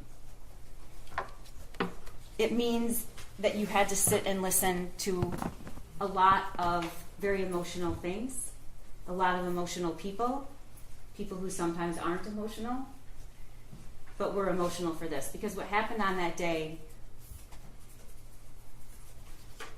every single person in that building had never experienced anything like that in their entire lives. And I hope to God they never do again. So you did see a lot of people, including law enforcement, become overwhelmed with the emotion of it all. That's not a show. That's just how that was. That's how it felt that day and every day after. So I want you to know that there was no picking and choosing the very best evidence to give you. There was no filtering things out that didn't help our case. I showed you everything. And I called witnesses to the stand to say things I knew you probably wouldn't like. But my job is to give you all the facts. But my job is also to prove beyond a reasonable doubt that Jennifer Crumbley is guilty, and I believe we've done that. The defense also has an important job, to advocate and argue for their client, and they decide how they want to do that. And of course, the judge plays an important role. Her job is to call balls and strikes when 2 sides disagree, to make a ruling, and then to tell you what the law is. And she's going to do that as soon as we conclude here. And then there's your job. Your job is to decide what the truth is, what really happened, what are the facts, and then take those facts and find the truth and apply the law. The judge is going to give you instructions about the law, but I want you to go over what you now know, and I want you to think about it. And we're going to go over some of the evidence. But I also want to remind you that you're allowed to use your own observations and your own insight. And if there's something that you notice from the witness stand that I didn't say, you should rely on that. We can't possibly tell you every single little thing. And sometimes, ladies and gentlemen, the most important things are the things that don't get said. The most important things are the way the victim or the witness spoke, the way they answered a question. And I encourage you to rely on your own perceptions of that. I want to start out by talking to you about the elements of the crime. Involuntary manslaughter, she is charged with. This case is based on 2 theories. You're going to have all this in their jury room, but hopefully I'm going to explain it so well you will have no questions. These are dependent on 2 specific theories. One is the gross negligence in the performance of a lawful act, and that gross negligence caused death, and in doing so, the act that caused death, defendant acted in a grossly negligent manner. The second is the gross negligence in failing to perform a legal duty. One, I have to prove that she had a legal duty to the victims. 2, she knew of the facts that gave rise to the duty. 3, she willfully neglected or refused to perform that duty, and her failure to perform it was grossly negligent to human life. And then 4, the death of the victims was directly caused by defendant's failure to perform this duty. Causation. The judge is going to instruct you, maybe more than once, and I'm going to say it, that there may be more than one cause of death. And it's not enough that the defendant's acts made it possible for the death to occur. In order to find the deaths of Madison Baldwin, Tate Meir, Hannah St. Juliana, and Justin Schilling were caused by the defendant, you must find beyond a reasonable doubt that the deaths were the natural or necessary result of the defendant's actions. You heard the evidence that the defendant's son shot Madison Baldwin, Tate Meir, Hannah, and Justin. And as previously noted, there may be more than one cause of death. And defendant's acts or inactions need not be the sole cause of the harm. In order to find that the death of Madison, Tate, Hannah, and Justin was caused by the defendant, you must also find beyond a reasonable doubt that her son's act of shooting these 4 individuals was reasonably foreseeable. Now you look at that, all of that I have to prove. And it seems a lot. It seems like it's going to take a pretty strong case to prove that. It's going to take some pretty egregious facts. Some unique, egregious, incomprehensible facts. And that's what we have here. Gross negligence means more than just careless. It means willful disregard of the results to others that might follow from an act or failure to act. In order to find that the defendant was grossly negligent, you have to find the following 3 things. 1, that she knew of the danger to another. She knew there was a situation that required her to take ordinary care to avoid injuring others. And second, that she could have avoided injuring another by using ordinary care. Third, that she failed to use ordinary care to prevent injury, and to a reasonable person, it would have been apparent that the result was likely to be serious injury. I told you I have 2 theories. We're prosecuting and charging based on 2 theories. They're both based on a legal duty. What's a legal duty? In Michigan, a parent has a legal duty to exercise reasonable care to control their minor child, to prevent that child from intentionally harming others, or prevent that child from conducting themselves in a way that creates an unreasonable risk of bodily harm to others. We talked about there's 2 alternate theories. Both of those theories, if proven, are sufficient to establish the crime of involuntary manslaughter. It's not necessary that you all agree on which theory has been proven, and as long as you all agree that we've proved at least one of those theories beyond a reasonable doubt, you can find her guilty. I want to take you through the testimony. I'm not going to get into every single detail of each of these witnesses' testimony, because I know that you were listening and you were writing. You heard from Molly Darnell. Molly was a teacher in the school that day. She was in room 224. And she saw the firearm when it was raised, shoulder height, pointed directly at her. And what she noticed was there was no orange tip. You also heard her say that she locked eyes with Jennifer Crumbley's son as he was taking that stance. You heard her testify that she jumped to the right, thank God, just in time, because the shot in her shoulder that she sustained was only inches from her heart. The next witness you heard from was Christy Gibson Marshall, who's an assistant principal at Oxford High School. I don't think there's one of us that would disagree that Christy Gibson Marshall did the most dangerous thing she could do. And she did not follow the protocol. It's probably one of the most courageous things I've ever seen. She walked to the shooter. She saw a student on the floor. And then, when she finally came face to face with the person who had shot this student, she didn't move. She just stared at him. And he didn't shoot her. She testified that she knew him. She was his principal in middle school.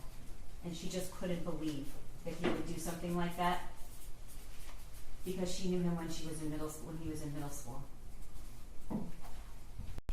You saw the video of that day and what happened. And he just kept going. And even after he left and she had no idea where he was going, she didn't go hide anywhere. She didn't keep herself safe. She bent down to render aid and assistance to that student.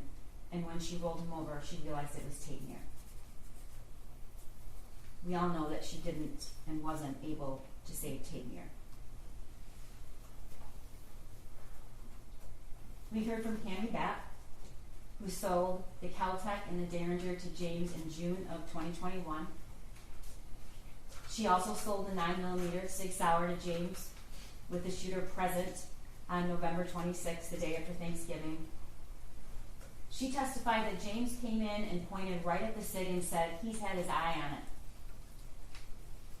She walked us through the process of purchasing a firearm. She talked about the trigger lock statement provided to James upon purchase and the cable lock provided with November 2021 on that gun purchase. Next, we heard from Special Agent Brett Brandon, who's sitting right here. You heard that when he was informed about the Oxford shooting, he left so quickly that when his partner came back, his chair was still spinning. And he raced and drove up there as fast as he possibly could because it was very much his own community. You heard he went right in and he found Lieutenant Willis, and he said, do you know where the gun is, and do you know where it came from, and do you need help? And so he was responsible for finding out where that gun came from, which he did. He was also responsible, because he chose to be, and watched the surveillance of the video and helped to prepare search warrants. And you heard him testify that as soon as he saw that surveillance video, the one thing that stuck with him is this is not an inexperienced shooter. This is a shooter that knows that is proficient with a firearm. Knows what he's doing. Taking shots, a lot of people wouldn't. And what he did was start going to gun ranges and ask people to say, because what he was thinking was, who taught that kid to shoot? He must have been to a range, and he was right. And that's how the investigation led to where Jennifer Crumbley's son learned how to handle a firearm that eventually resulted in killing 4 students in Oxford High School. Can you go back to that? Special Agent Brandon also testified that and showed the purchase, and we showed you each one of those guns. He testified that there is a distinction between a Derringer, a Caltech, and then the 9mm. And what we really heard from him was that 9mm is a much more dangerous gun. It causes more damage to whatever it hits. The bullets are a larger caliber, and it's a very dangerous weapon. He showed you what comes with every gun purchase, which is the ATF pamphlet. He read to you about the warnings. There's a reason they put it in every single gun purchase. And its sole purpose is to protect kids from gun violence deaths. He talked to you about what a trigger lock is and the trigger lock statement. He showed you the Instagram post that's unforgettable. We don't have to really argue about whose gun that was. Jennifer Crumbley told us whose gun that was.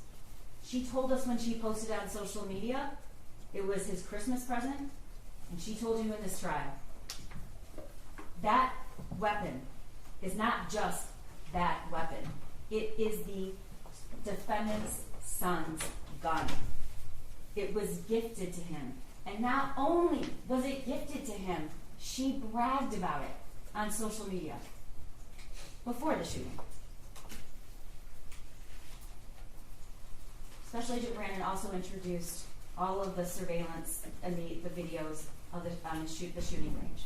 And you got to see with your very own eyes the training and the preparation that the shooter ultimately used to kill 4 of his classmates. We all saw that. We actually saw the last day he was practicing to kill 4 of his classmates. And there was only one person with him, ladies and gentlemen, and her name is Jennifer Crumbley. And I want you to remember that video. And I want you to remember the look on his face when that target comes back in and he looks at it and he's smiling. Special Agent Brandon also introduced the worksheet. You've seen the worksheet a lot. I bet you that worksheet's burned in your memory and I wouldn't even have to show it to you. But what Special Agent Brandon testified to and showed you is that wasn't just a picture of any gun. It was a picture of his gun, which was the murder weapon. And he showed you the details, and we're going to talk about that later. And next we heard from Ed Wiegrowski. We now just call him Ed because he works for the Secret Service. And he testified for an entire day, and he had a lot of information. But he also really couldn't help himself from becoming emotional. And I know that you're going to remember this, but what an extraordinary thing that's just not seen very often. He sat right there, and he took you through every single action of the shooter and every single death from his memory. And he told you that he could do that because it's burned in his brain. These are seasoned law enforcement. This isn't an act. They hate showing emotion. He probably will never forgive me. Lieutenant Willis tells me all the time how much he really hates me for Brenda, that. I would object. It's To my opening. It's my closing. You're to not what a saying witness it. tells her all the time. That's not evidence. Okay. I'll move on. Nobody likes doing that. Nobody likes doing that. But it tells you something about what it was like that day. And despite what anybody will tell you, it is about the shooting. There are 4 counts of involuntary manslaughter. It's very much about the shooting. Because the shooter learned how to shoot and was given the murder weapon by his parents. And this parent is sitting here today on trial. Okay. You'll be able to review the evidence. It was a lot. But he talked to you about what cell phone extractions are. And because of the cell phone extractions, we have a mountain of evidence that you saw. And yes, it's a lot of data. But you know what else it is? It's telling you exactly where the defendant was, who she was talking to, what she did, what she didn't do. And you can't hide from that. She tried. There's a lot of deleted messages, which are not coincidental. I don't think any of you believe that, but I'm going to tell you why they're not coincidental. He also talked to us about and showed you the messages between Jennifer Crumbley and her son. The messages between her son and his only friend. He introduced the voicemail that Jennifer Crumbley received the night before the shooting about looking up bullets. True. Pam Fine didn't tell her to call back. That's true. And she didn't call back because she didn't ask for a call back. We all know what she did do with that information. What she did do with that information is she texted her son, searching bullets. And we all know the phrases that we'll never forget. Did you show him your gun? This is the day before the shooting. Did you show him your gun? And the shooter responds, no, my God. LOL, I'm not mad. You just have to learn not to get caught.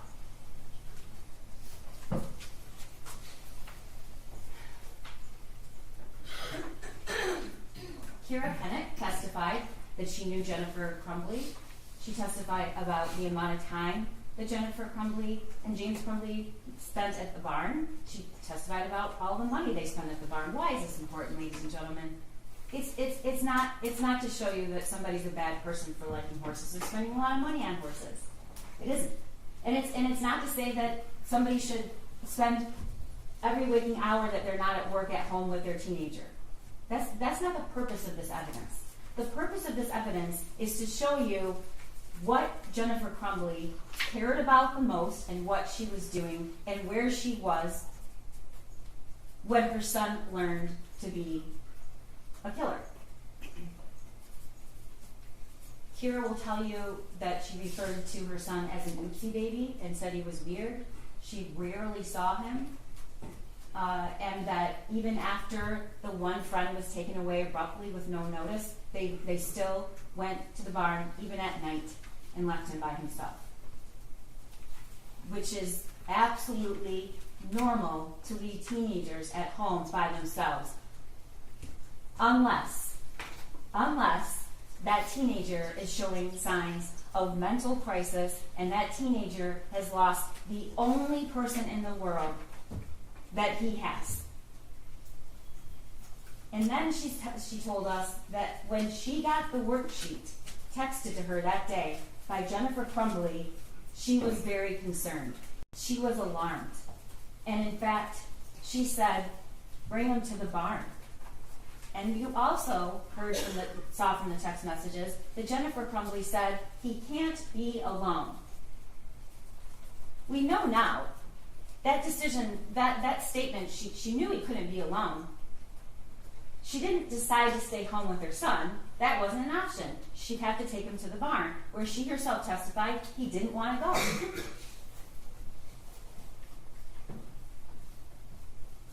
You heard from two people who were at that meeting that day, Sean Hawkins and Nick Ejab. I'm going to tell you right now that this is not an argument that the school did everything they should have done. I'm not going to say that to you. I'm not going to tell you that I like everything they testified to. I'm not going to tell you that I think it was okay they didn't look in the backpack. I don't think it was. But this is about Jennifer Crumbley's actions. And any attempt to make it about what these two individuals did or didn't do, like it or not, who did not have any of the information that was so jarring, it's about what she knew and what she didn't say. Sean Hawkins testified that he was concerned enough that he called Jennifer Crumbley. And her first response is, can you call his dad? Eventually, he emails her both copies of the worksheet, the original worksheet and the worksheet that was scribbled on. And she eventually comes to the school. But before she comes to the school, she texts her husband, emergency. Emergency. Along with, I'm very concerned. And James texts back, WTF. They're concerned. For the first time she testified ever, they're called to the school in the middle of the day, and they have that worksheet. Sean Hopkins is going to tell you that calling parents in the middle of the day and asking them to get a kid help is a pretty drastic action. And that he did in fact do that, and he gave them the list of places to call. He testified that when they entered the room, Jennifer Crumbley didn't greet her son. Jennifer Crumbley didn't hug her son.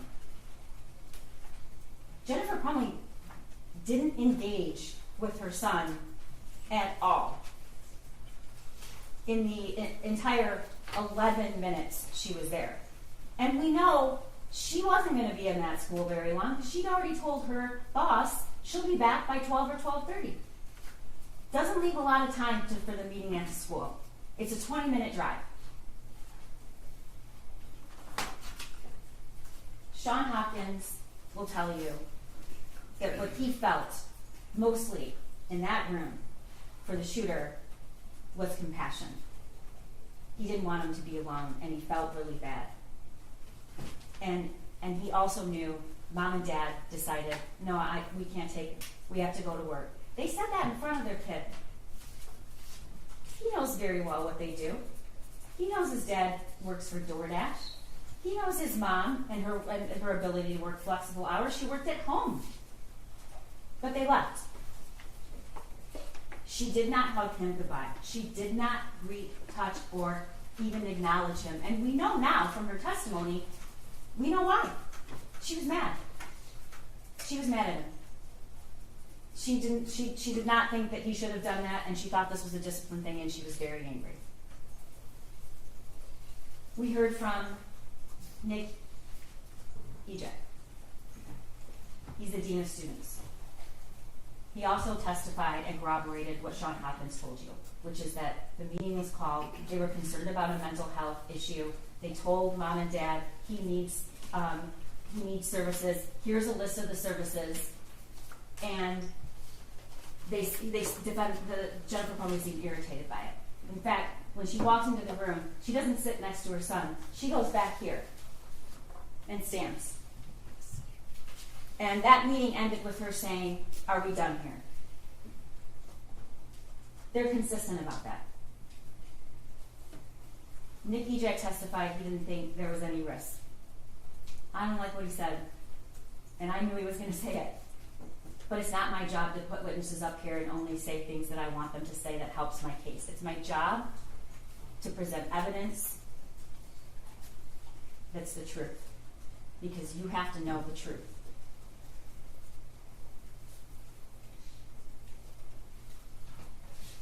Sergeant Joseph Bryan is the first law enforcement that had contact with Jennifer Crumbley and her husband right after the shooting. And you saw the interview in the substation. And you saw the demeanor of the defendant. I want you to remember something. It wasn't even an hour. It was around an hour after the shooting took place. She's on her cell phone. She's looking to see if it's on the news, she said. We also know that there were deleted messages. We don't know when she deleted them, but we know there were messages deleted after the time of the shooting, from the time that the phones were seized later that night. He asked about the gun, and you heard what she said, what they both said. It was hidden. It was hidden. She read the text message. Oh, he said he loved me. And she reads the text message. And then she said, I texted him, I love you back. It was 49 minutes later that she texted, I love you back. And it was after she already knew that he was the shooter. She doesn't say what the text after that is. She leaves that out. The text after that is, Ethan, don't do it. She doesn't say, well, we were at the school, but he was also caught searching bullets that night, the night before. She doesn't say that, and I told him, don't worry about it, just don't get caught. She doesn't say that they had just purchased the weapon and it's not secure. What do they say? The very first time they are asked about what Jennifer Crumbley's asked, where was this gun? The very first time, what does she say? It was hidden. She does not say there was any locking mechanism at all, and neither does James. It was hidden. You're at the police station. Your son's in the next room. You know the murder weapon was the weapon you just purchased for him, and when you're asked where it was, you say it was hidden.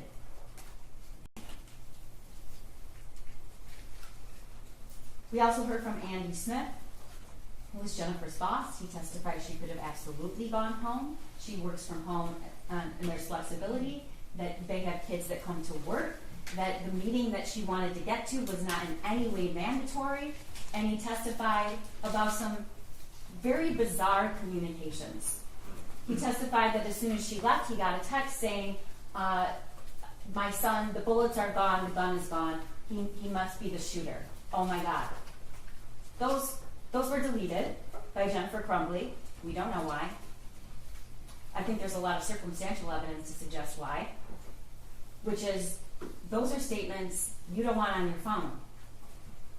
And then, not 3 hours after her son shot and killed 4 people, and he's already in custody, and it's already clear that he is probably never, ever, ever going to be out of prison for the rest of his life, she's texting, "Don't judge me based on what he did. I need my job." Her explanation for that, she was in planning mode. The next witness is Amanda Holland, who testified that she came back to the work that day. She had the worksheet. Andy Smith also said she before the shooting occurred, she was down, she was sad. I feel like a failure as a parent. I feel like a failure as a parent. This is before the shooting. And she also tells Amanda about this, and she tells Amanda he can't be alone. So I'm just going to take him to the barn tonight. We can get to it a little bit later. I guess what's really hard to comprehend is how, before the shooting, just based on the meeting and what she knows and the drawing, she thinks she's a failure of a parent. But she sat right here and said, after all, she doesn't really think she was a failure as a parent. And that's after she knows everything that happened.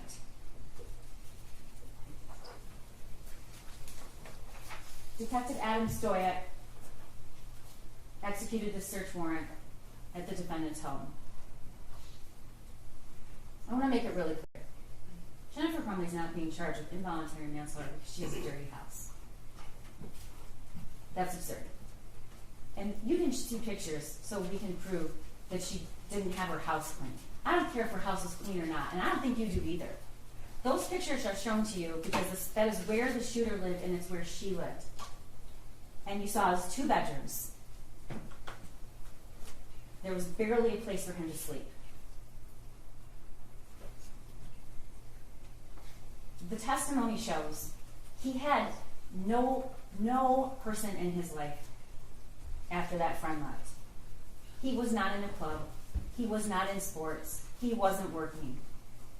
When I see those photos, what I think is, 2 rooms that were completely filthy, dusty, covered with clothes everywhere.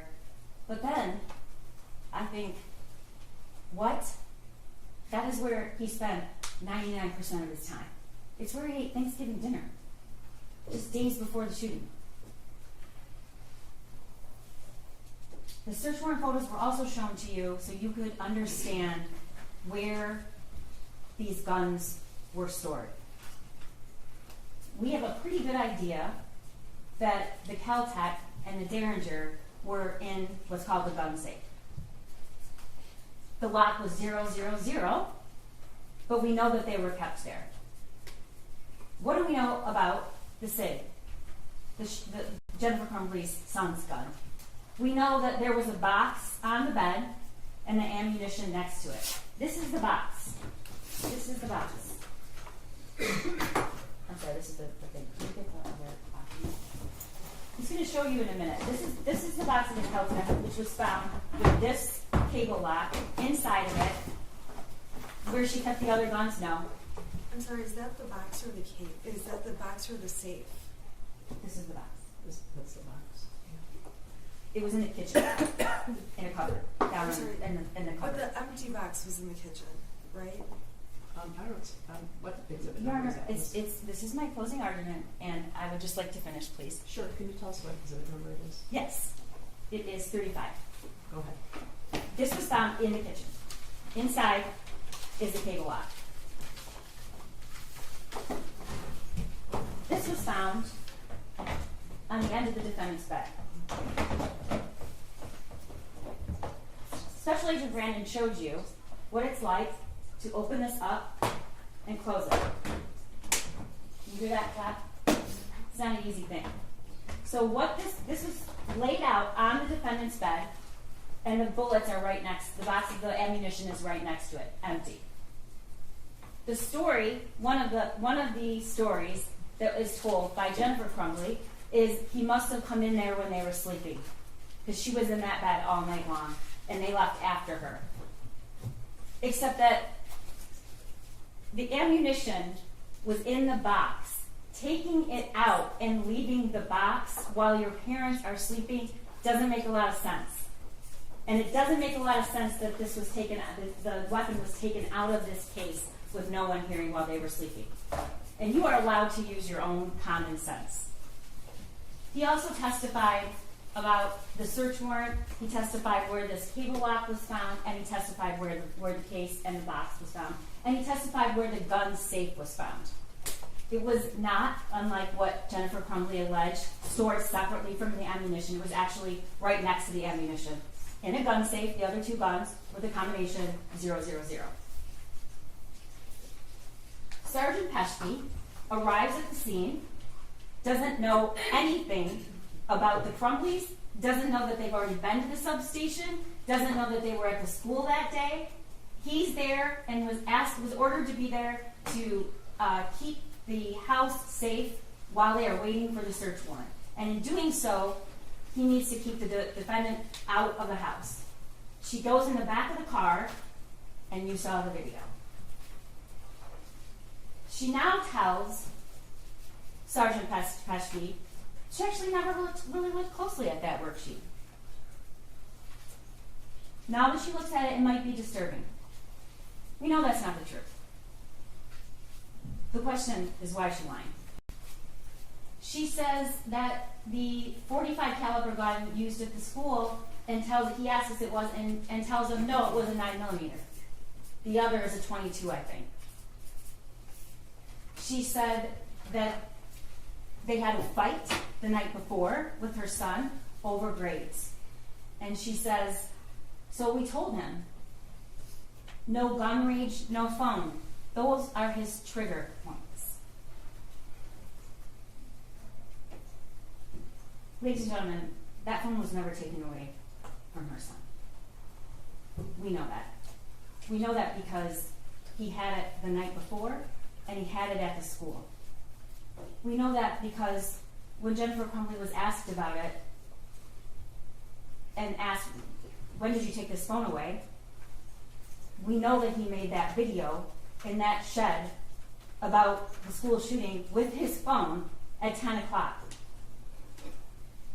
The phone was never taken away. Why is she saying that? I don't know. Then she says, my biggest fear was that he turned the gun on himself. And when he asked her, do you ever keep guns in your car? Here's what she did. Shook her head. It's not what she says here today. Next, we heard from Bob Patelis, who processed the scene. And you saw those pictures, and they were hard to see. He told you that there were 32 fired cartridge casings. He collected all that evidence, took all the photographs, and recovered the murder weapon. Lieutenant Marsban was also at the school that day, and he testified that he picked up the phone and saw the screen and saw that the last text was, Ethan, don't do it, from Mom. He executes search warrants for all of the devices and the home and sends a team, including Officer Peschke, to secure the house before the search warrant is executed, which is what they do. He testified that when he went into the house, he finally got there and he needed their phones. And he testified that Jennifer Crumbley said, no, I don't want to give you my phone. I'm not giving you my phone. She finally relents because her husband says they're going to get it either way. And then she doesn't want to give the passcode up. She doesn't want to give the phone up. But the most important thing that Lieutenant Marsman said is when he described how he had to identify the body of Hannah in Madison that day. Dave Hendrick is retired, but he's the former sergeant in charge of the fugitive apprehension team we call FAT.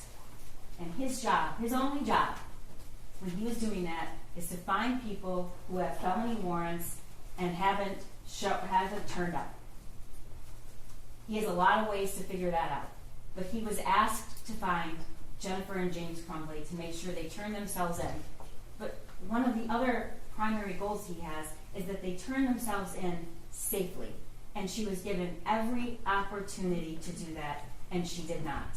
I want to talk to you about something. The judge is going to instruct you that you can consider flight. It's not an element to the crime. I don't have to prove that they fled. The reason we introduce this evidence is she's going to instruct you that you can use that as a sign of consciousness of guilt. What do you do if you know you've done something wrong? You can use that to show consciousness of guilt. And we're going to get to it, but I believe we have shown that beyond a reasonable doubt. He's going to tell you that the defendant, with her husband, immediately began to avoid detection because they're pulling cash out. They're pulling cash out of their son's bank account. They're pulling cash out of their bank account. Where's their son during this time? He's at Children's Village being arraigned with this court-appointed lawyer, where they had the opportunity to go see him, where they had the opportunity to go to that arraignment, and they did not. Because they never even went, they fled their house and went to a hotel, and then they ended up at an extended stay, and that is where they ultimately left one of the Kias, backed into a parking space. He's going to tell you that he eventually did apprehend the defendant. You've heard a lot about that. And he's going to tell you that there were hundreds of law enforcement officials on the scene when she was apprehended. Luke Kirtley, I know you will not forget him,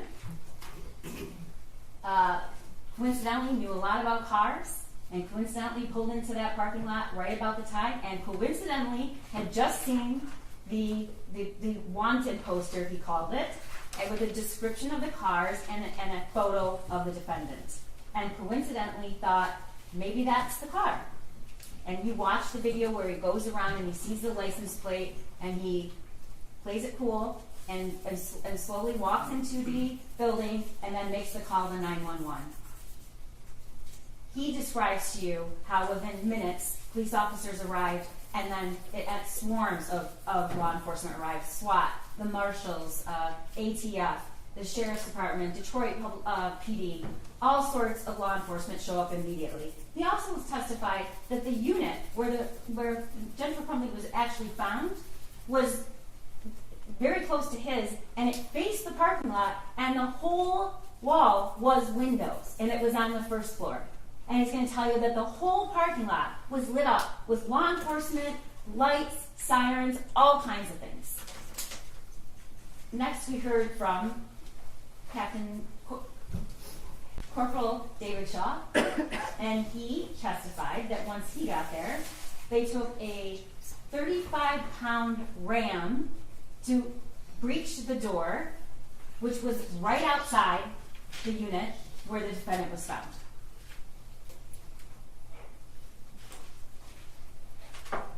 We heard from Brian Deloche. Also, didn't love a lot of things he has to say, but you deserve to know the truth.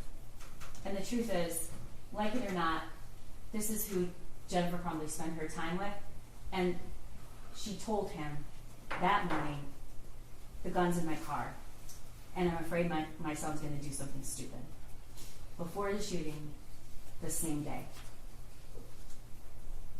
You've also learned that although their Facebook thread in general was always deleted, after the shooting, it remained, except she deleted, not unsent. Rely on your own memory about what that testimony was. Those were not unsent messages, they were deleted, and you heard Ed Rogrowski tell you that. But these were the two that were deleted. On the run again, and we're fucked. William Freer testified what was found in the building and the art studio where Jennifer Crumbley was found. You saw the photographs. You learned that there was a little over $6,000 in cash. You learned where the phones were found, and the cash, and the purse, in the plastic tub, in another plastic tub with a lid on it, feet away from where the mattress was, and there are other things where you learned all those phones were off.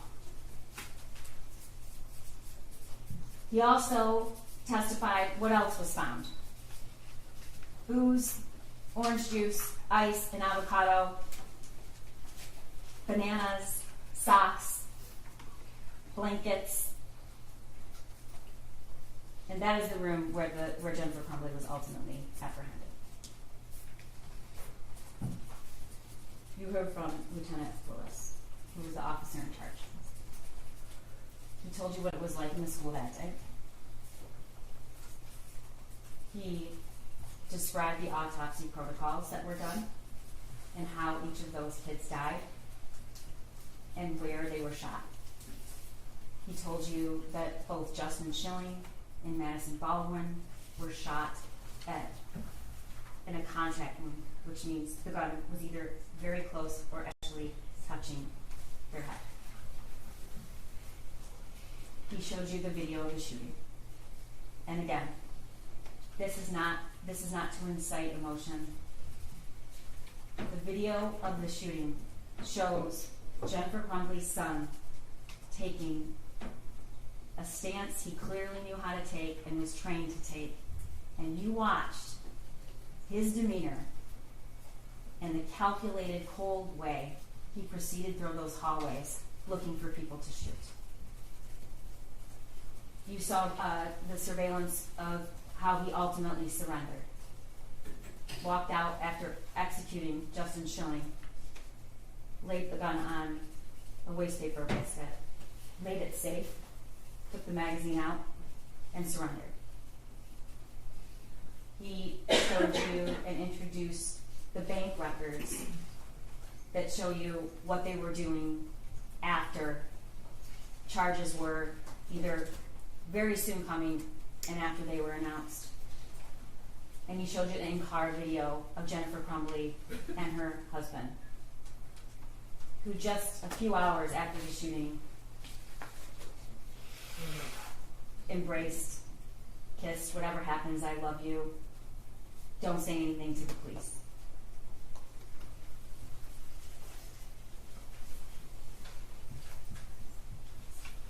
One of the elements we have to prove is what a person using ordinary care would have known about whether or not there was a situation that they needed to exercise ordinary care. So the defendant's knowledge about her son matters. But it's two different stories. It's what she knew before the shooting, and it's what she said she knew after. Before the shooting, she tells Kira, my son's weird. She always refers to him as an oopsie baby. She tells Amanda Holland he's lonely, he's hearing things around the house sometimes. She says, I'm a failure as a parent. The message to her son's friend's mother, he's kind of depressed in April. She texts that. And then the messages from her son. The messages in March about he's seeing things. Things are flying off the table. Now she wants to tell you that was just a joke, but I think you really need to consider whether a 15-year-old boy is going to text, could you at least answer me or reply to my text, as a joke. And we know there were no replies. There were missed calls. He called her. There were no replies. And she told us why. He was just messing around. But after the shooting, in the in-car, we hear her say, he's never been in trouble. He's never done anything. He's never done anything wrong. He's a good kid. Also in the in-car, I never even thought like he would have any mental issues. Like he never exerted any type of anger. He's never exerted anything. He's just like one of those mellow, laid-back kids. In the substation, he's never done anything. He's never done anything bad. After the shooting to Brian Malone, she's never done anything wrong.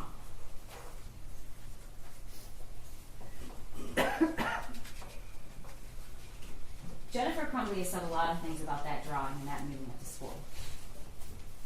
She sent the drawing to James and Kira and Andrew, as I said before, with the call now, emergency.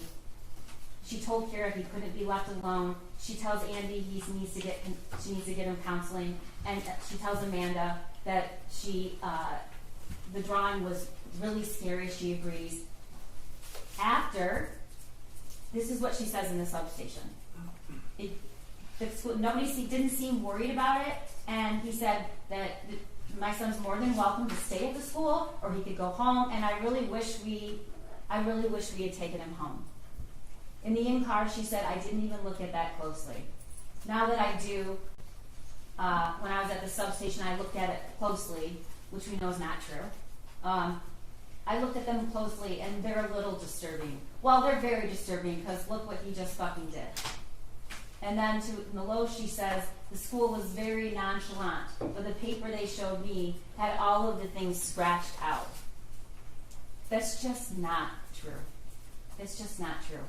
And you don't have to believe me, because we have evidence it's not true, and you heard it.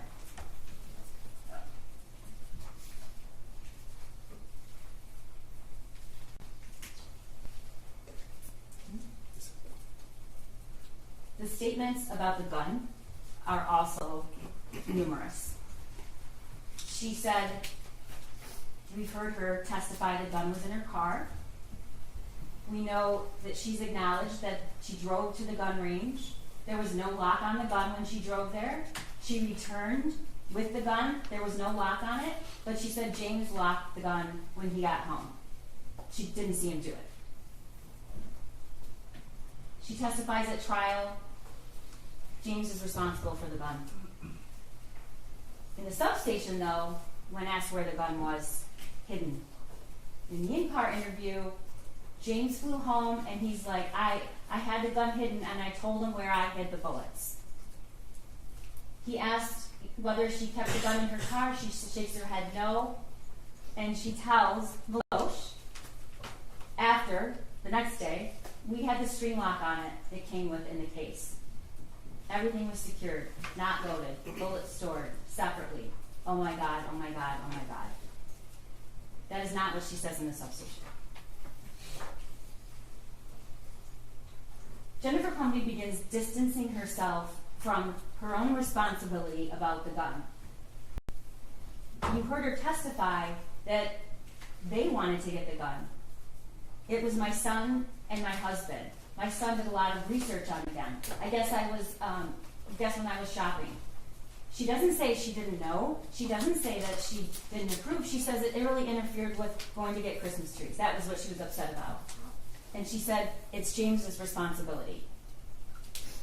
However, as I've shown over and over, at the substation and in the car, it's we.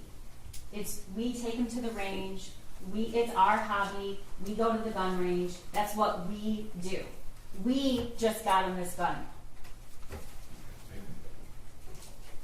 Sitting here today, it's all James' fault. It's not hers. And then, of course, the statement that we don't really have to question whose weapon it was. Jennifer Crumbley posts, Ethan and James Crumbley both got handguns this week, testing them out at the range. That's in June. The evidence really shows that the shooter owned 2 guns. But for sure, she acknowledges Mom and Sunday testing out his new Christmas present.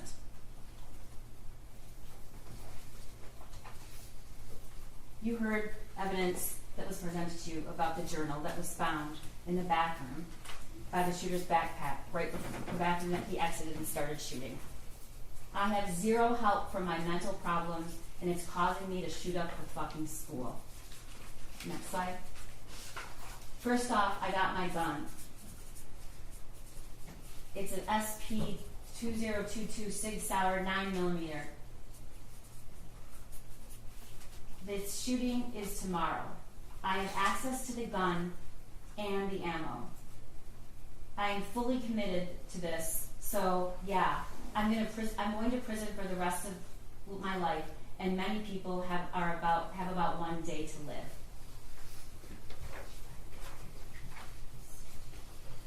One of the things I want you to ask yourself when you go back in that room is why, after hearing that there's an active shooter situation and knowing that your son is involved, you are taking the time to delete text messages. And look at the messages that were deleted. We're on the run again. Helicopters, not sure where to. I'll message you. And we're fucked. Deletes. The gun is gone and so are the bullets. Oh my God, Andy, he's going to kill himself. He must be the shooter. Ethan did it. Those were deleted from her phone. She deletes all of the things she says about the drawing to Kira, including making sure that she still was going to get her lesson that night. This is a timeline from when in March, which you've heard a lot of testimonies starting in about March, was where we first have evidence that he was struggling, he was hallucinating, he was seeing things, and he wanted her to text back and she didn't. We know that he had some incident, and he says it's a mental breakdown in April. You saw text messages between James and Jennifer saying, did he say anything about last night? He woke up in our bed, he didn't know where he was. We don't know what that was about, but we certainly know that that is not evidence of somebody who is completely fine and stable. In fact, lots of messages from Jennifer Crumbley saying, I'm worried he's going to do something stupid. In April, she texts her friend that she thinks he's depressed. The Caltech and the Derringer was purchased in June. They go to the shooting range in June. They go to the shooting range in August. They go to the shooting range in September. And then in November, they buy the Sig Sauer. And we see the shooting range that Jennifer Crumbley went to with her son, testing out his new Christmas present. Here's what we learned Jennifer Crumbley did after the shooting. As soon as they took her phone, they bought burner phones in the pier at 8 o'clock the night of the shooting. They checked into a Holiday Inn Express that night in the pier. They then left and went to an extended stay in Auburn Hills, which Lieutenant Willis testified was almost across the street from a police department. Upon learning that charges were possibly coming, and the same day charges were announced, they leave that hotel and drive to Detroit. They withdrew $2,000 from a Flagstar bank on December 2nd. They drive to Owasso, an hour away, she says, because we just didn't want anyone to recognize us, to buy replacement phones. She texts that she's on the run again. Helicopters are not sure where, I'll message you to. At 7:31 a.m. on December 2nd. She texts on December 2nd, we're fucked, at 2 o'clock. On December 3rd, at 4:59 a.m., she texts, I'd rather die than go to jail. Then she withdraws $4,000 from another Flagstar on December 3rd. She checks out of the extended stay on the 3rd and drives down and arrives at Bellevue at 10:58 on December 3rd. You heard what happened. You heard her testimony. The facts do not support the story that Jennifer Crumbley told you. They just don't. There is no possible way, and Luke told you that, and so did Corporal Shaw, that you could be in that building with that many law enforcement and not know that somebody was there. And we don't even have to use that today's testimony, ladies and gentlemen, because she texted herself, I think we're caught, we're laying low. She texts that, we find out, and this is evidence we got this morning. She texts that after she's already said she took 4 Xanax and went to sleep. Now you saw that video. You saw that video. All those people, for over 2 hours, they're sleeping, and even when they come into the room, they still don't even act like they get up. It's just not true. And we know it's not true because they'd already taken steps. She had hidden the phones, powered them down, separate from all the other things they had, with the cash.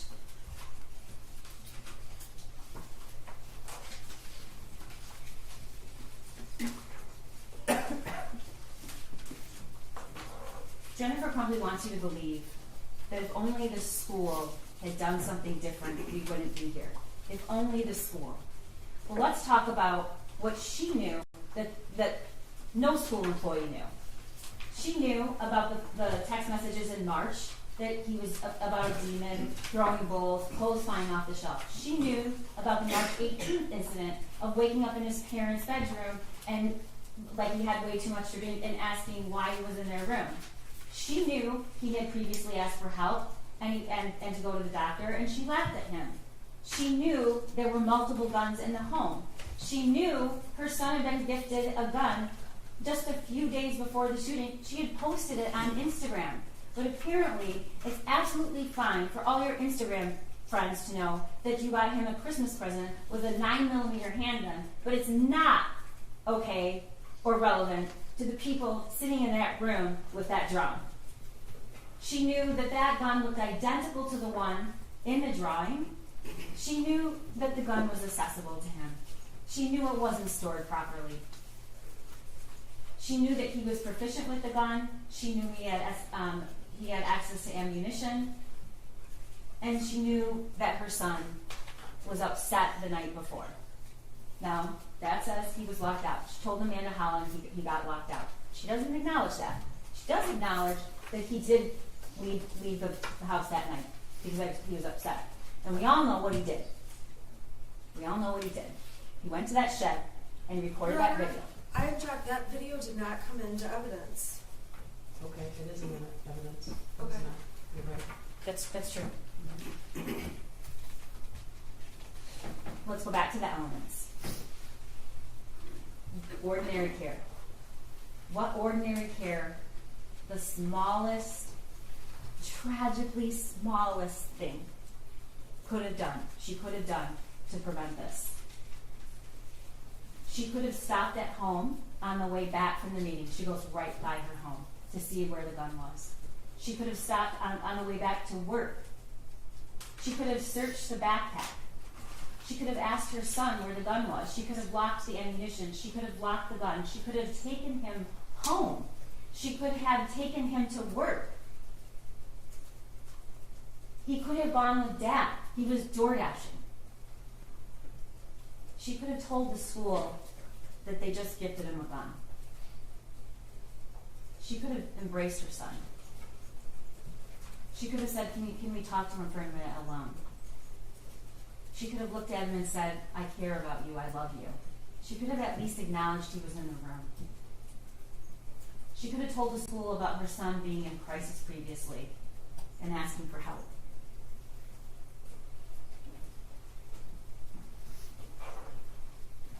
Ordinary care would have included all of those things. And the tragic part about it is none of it was hard. None of it. The smallest thing, just the smallest thing, could have saved Hannah and Tate and Justin and Madison. The smallest of things. I have to prove that there's reasonable foreseeability.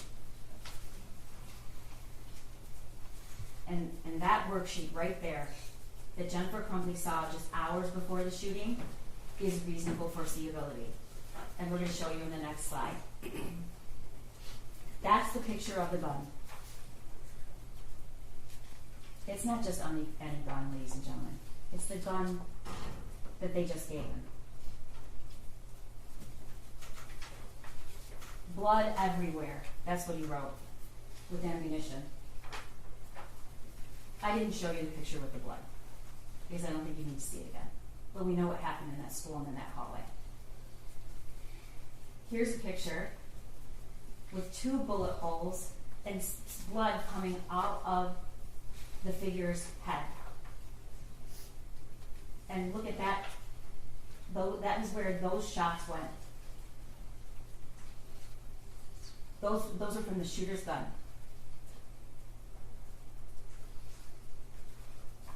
The thoughts won't stop.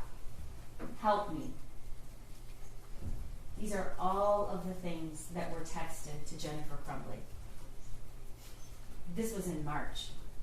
But he's writing it on a piece of paper and he's showing it to her. That is foreseeability. He's telling in that drawing, this is the gun that was purchased for me. Help me. Blood everywhere.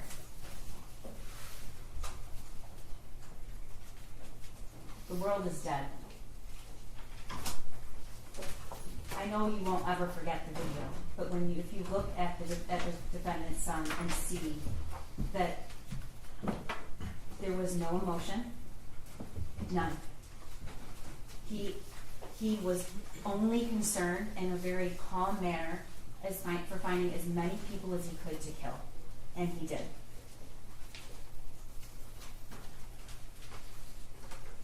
My life is useless.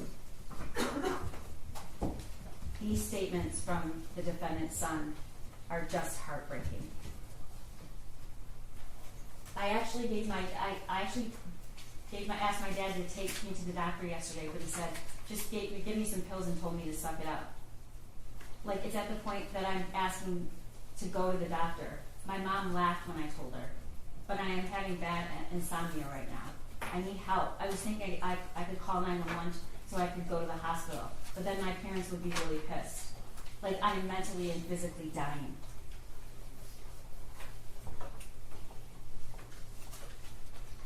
Let's talk about the cable lock.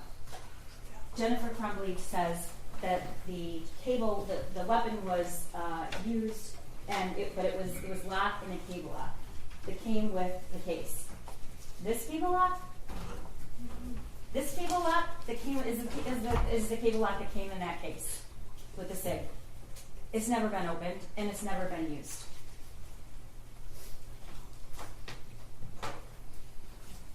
This is the last picture that we have of that gun until we see it murder 4 kids on November 30th.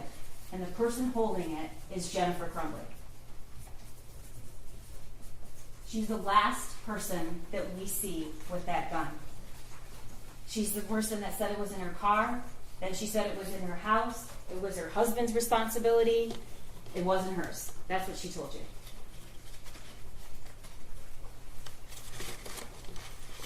She knew he was distraught the night before. He texted her, I love you. She told you that's never happened before. She did think it was abnormal or odd. She knew he was looking up bullets in the school. She knew he was watching violent videos. She knew he was proficient with guns. She knew he was previously in crisis. She knew his only friend that he talked to was just gone. She knew all those things.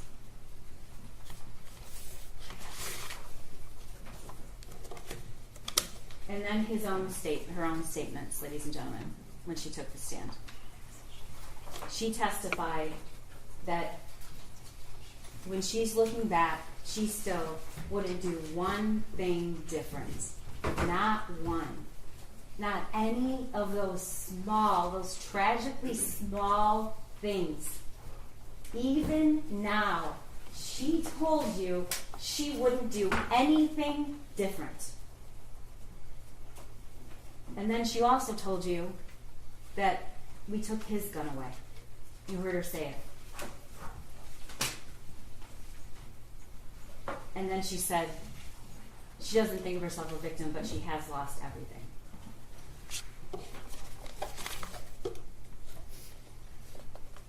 You're going to hear the instructions from the judge, and you're going to take the facts and the witnesses and the evidence and use what you promised to use, which is impartial, honest assessment, and find what you believe the facts are in this case.